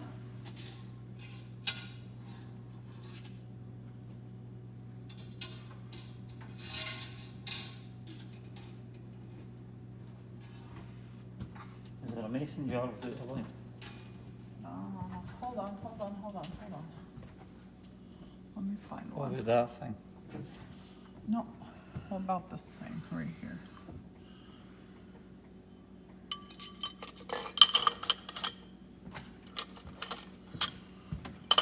These, Martin just lifted those up from under a cover. It was my mom's jar of knives. Flipped me out. Forgot to feed your sourdough for 2 days. It's okay. He hasn't been feeding his starter. He hasn't been feeding it regular because we've been busy. We're getting ready to leave to pick up Cayenne in just a little bit. Going to the airport to pick up our grandson. And we won't be home until after midnight. And he's going to be baking bread after midnight. Thanks, Lisa. How's everybody doing? Happy Friday. Happy Friday. I could go to sleep just now. He had to fly to Florida. He's been gone less than 24 hours. He just had a little something. He had to be in person for. He's excited to be home. I'm glad he thinks of here as home now. It's getting chilly, like our days are changing, and it just feels lovely. Get up at 2:30 a.m. Don't do that. I don't think we probably won't go live for it because I think they'll be sleeping. So late night too. Nice. Yeah. Maybe we go live if they're still awake. Tomorrow, Cayenne, I'm not sure what time she starts work tomorrow. I think she works in the evening, so they'll probably stay up late tonight. Just started watching TikToks, love them. Yay! Oh, did you get the did anybody get the glycerin out of our TikTok showcase? I am actually tomorrow. Tomorrow at my cousin's house it's her son's farm is where it happens. I'm gonna gather leaves.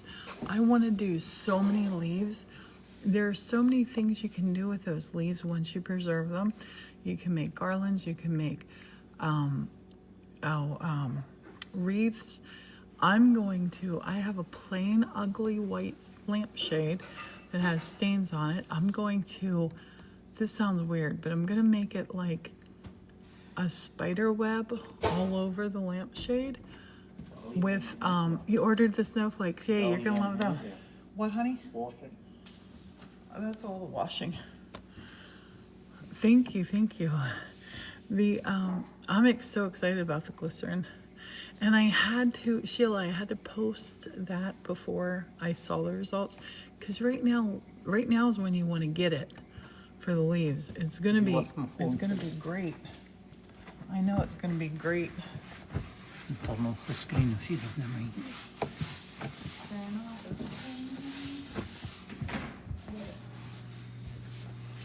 You got water running in there? What's No, that it's the noise? sink.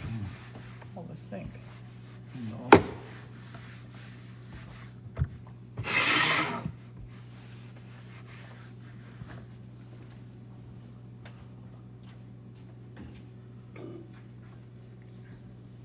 I want to sleep in tomorrow, but I won't.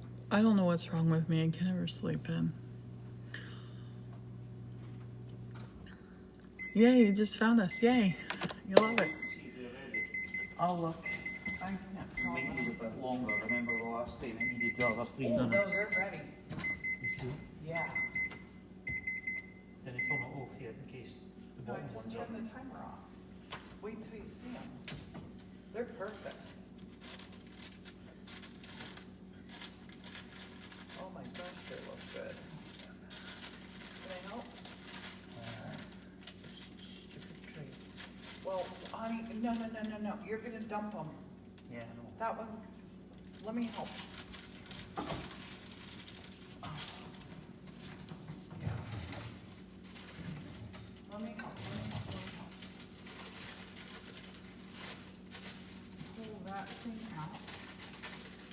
Got it? 1, 2, 3. Sure, we can need a couple I'm of sure. them. They're great. The ones important. Yeah, put them on the top, please. Pull that out.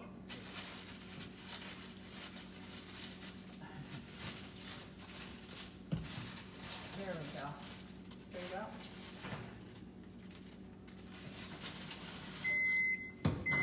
Yeah. We know the door's open. I'm gonna bring you over here. You gotta see these. They look incredible. Always want to sleep in, never do. Christmas glass ornaments, yes. So I want to do a challenge. Start thinking about it now. I'm gonna make a TikTok and say I want a challenge for a craft I have not done. Oh. How about it, babe? Crafts? Oh my gosh, I love them all. That parchment paper is clean. I just stuck it back in the drawer for you. Yeah. Right. Did you hear me? Yeah, but what parchment paper are you talking about? But it was on that tray that you didn't use, honey. Oh, right. Tomorrow morning I gotta clean up this mess from all this plastering stuff. I wanna sweep out here. They look so good. Can you see these? Morton's Beautiful Rock Cakes.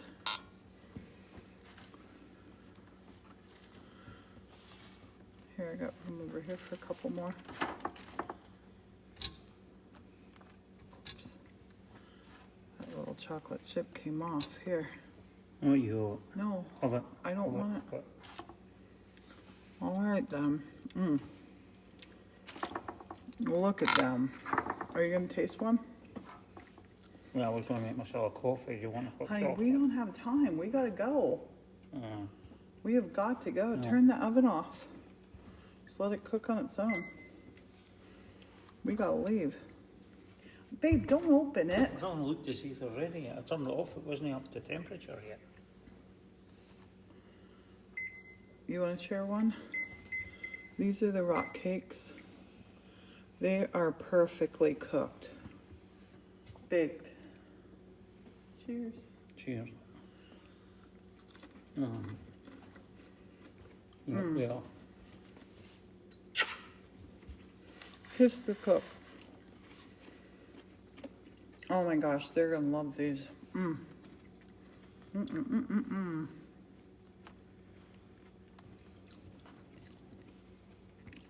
These are so delicious, honey.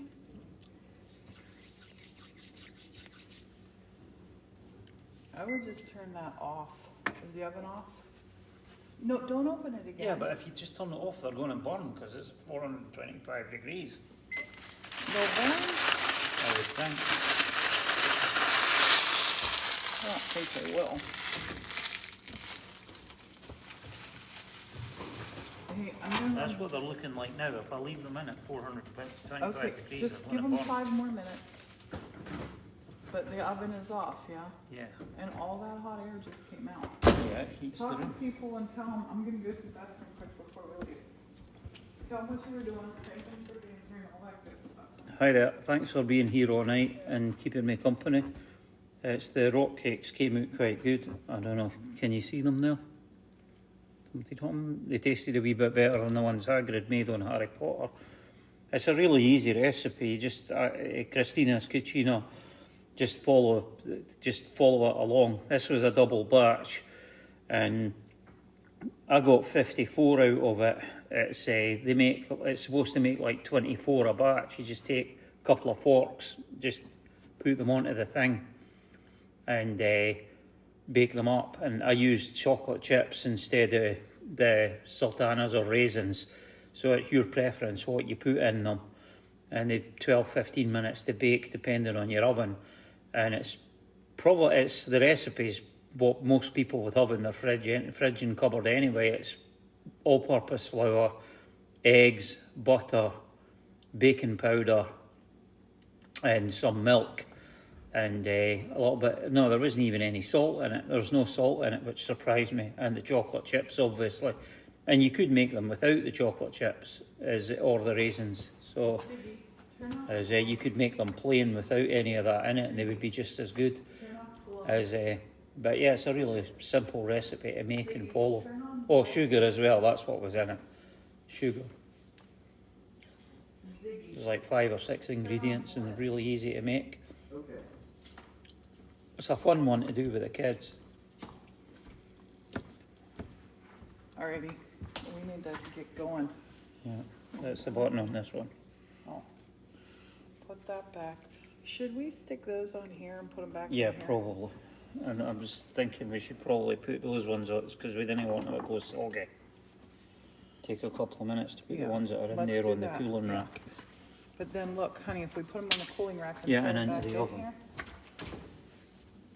Oh, that's perfect. We'll let that oven open, let that heat come out. These are really easy to make, and these are beautiful and lovely.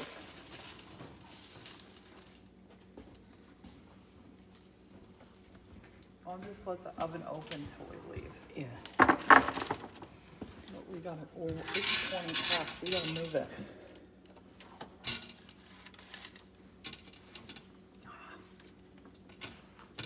I'll do this. Do you need to get your shoes on or get ready? No, You I've got got my your shoes on, I'm ready to Do leave. you need the bathroom? Because it's big drive to the airport, honey. Oh, that sounds good. Sourdough pretzel bites, what do you say? Do you need the bathroom? Yeah, I better 'Cause it's go. big drive to the airport. Sometimes when I'm talking with Martin, 1,000,000,000% I feel like I'm his mom, not his wife. How many times have we been walking out the door and Martin says, "Oh, I should have gone to the bathroom." It's like, "Do you gotta go to the bathroom?" It's an 1.5 hour car ride to the airport. So, yeah. See.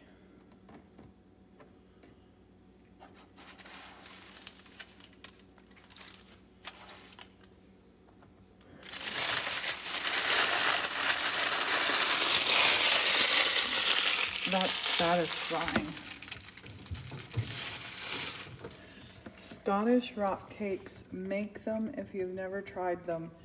This has chocolate chips instead of raisins.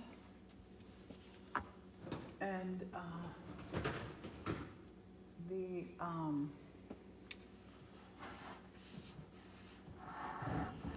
they're so good.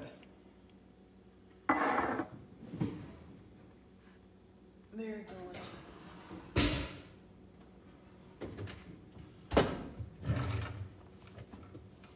We are ready. Now we're all ready to go. All ready to go. Pick up our Alexander. Picking up our Alexander at the airport. These aren't, well, the bottom part is pajamas. I'm gonna see if I can't get away wearing them out in public. I'm gonna flip you around here. Oven is off. Yeah, honey, the oven is off. Double check. Thank you for that. Double check and make sure. It's off, yeah? Was it off? Yes, it was all. I just pressed the button. Okay. They're fine. We gotta go. Your phone's laying there on the table. I'm gonna take my purse since we're going further. And this has been one long live. We have done so much stuff. I hope you enjoyed it. I hope you liked it. I hope you had a good old fun time. I gotta put my shoes on. We're gonna let's say bye for now. Cheerio, everybody. Thanks Thanks for for being joining here. us. We'll see you tomorrow. Happy Friday. Cheerio the now. Thank you.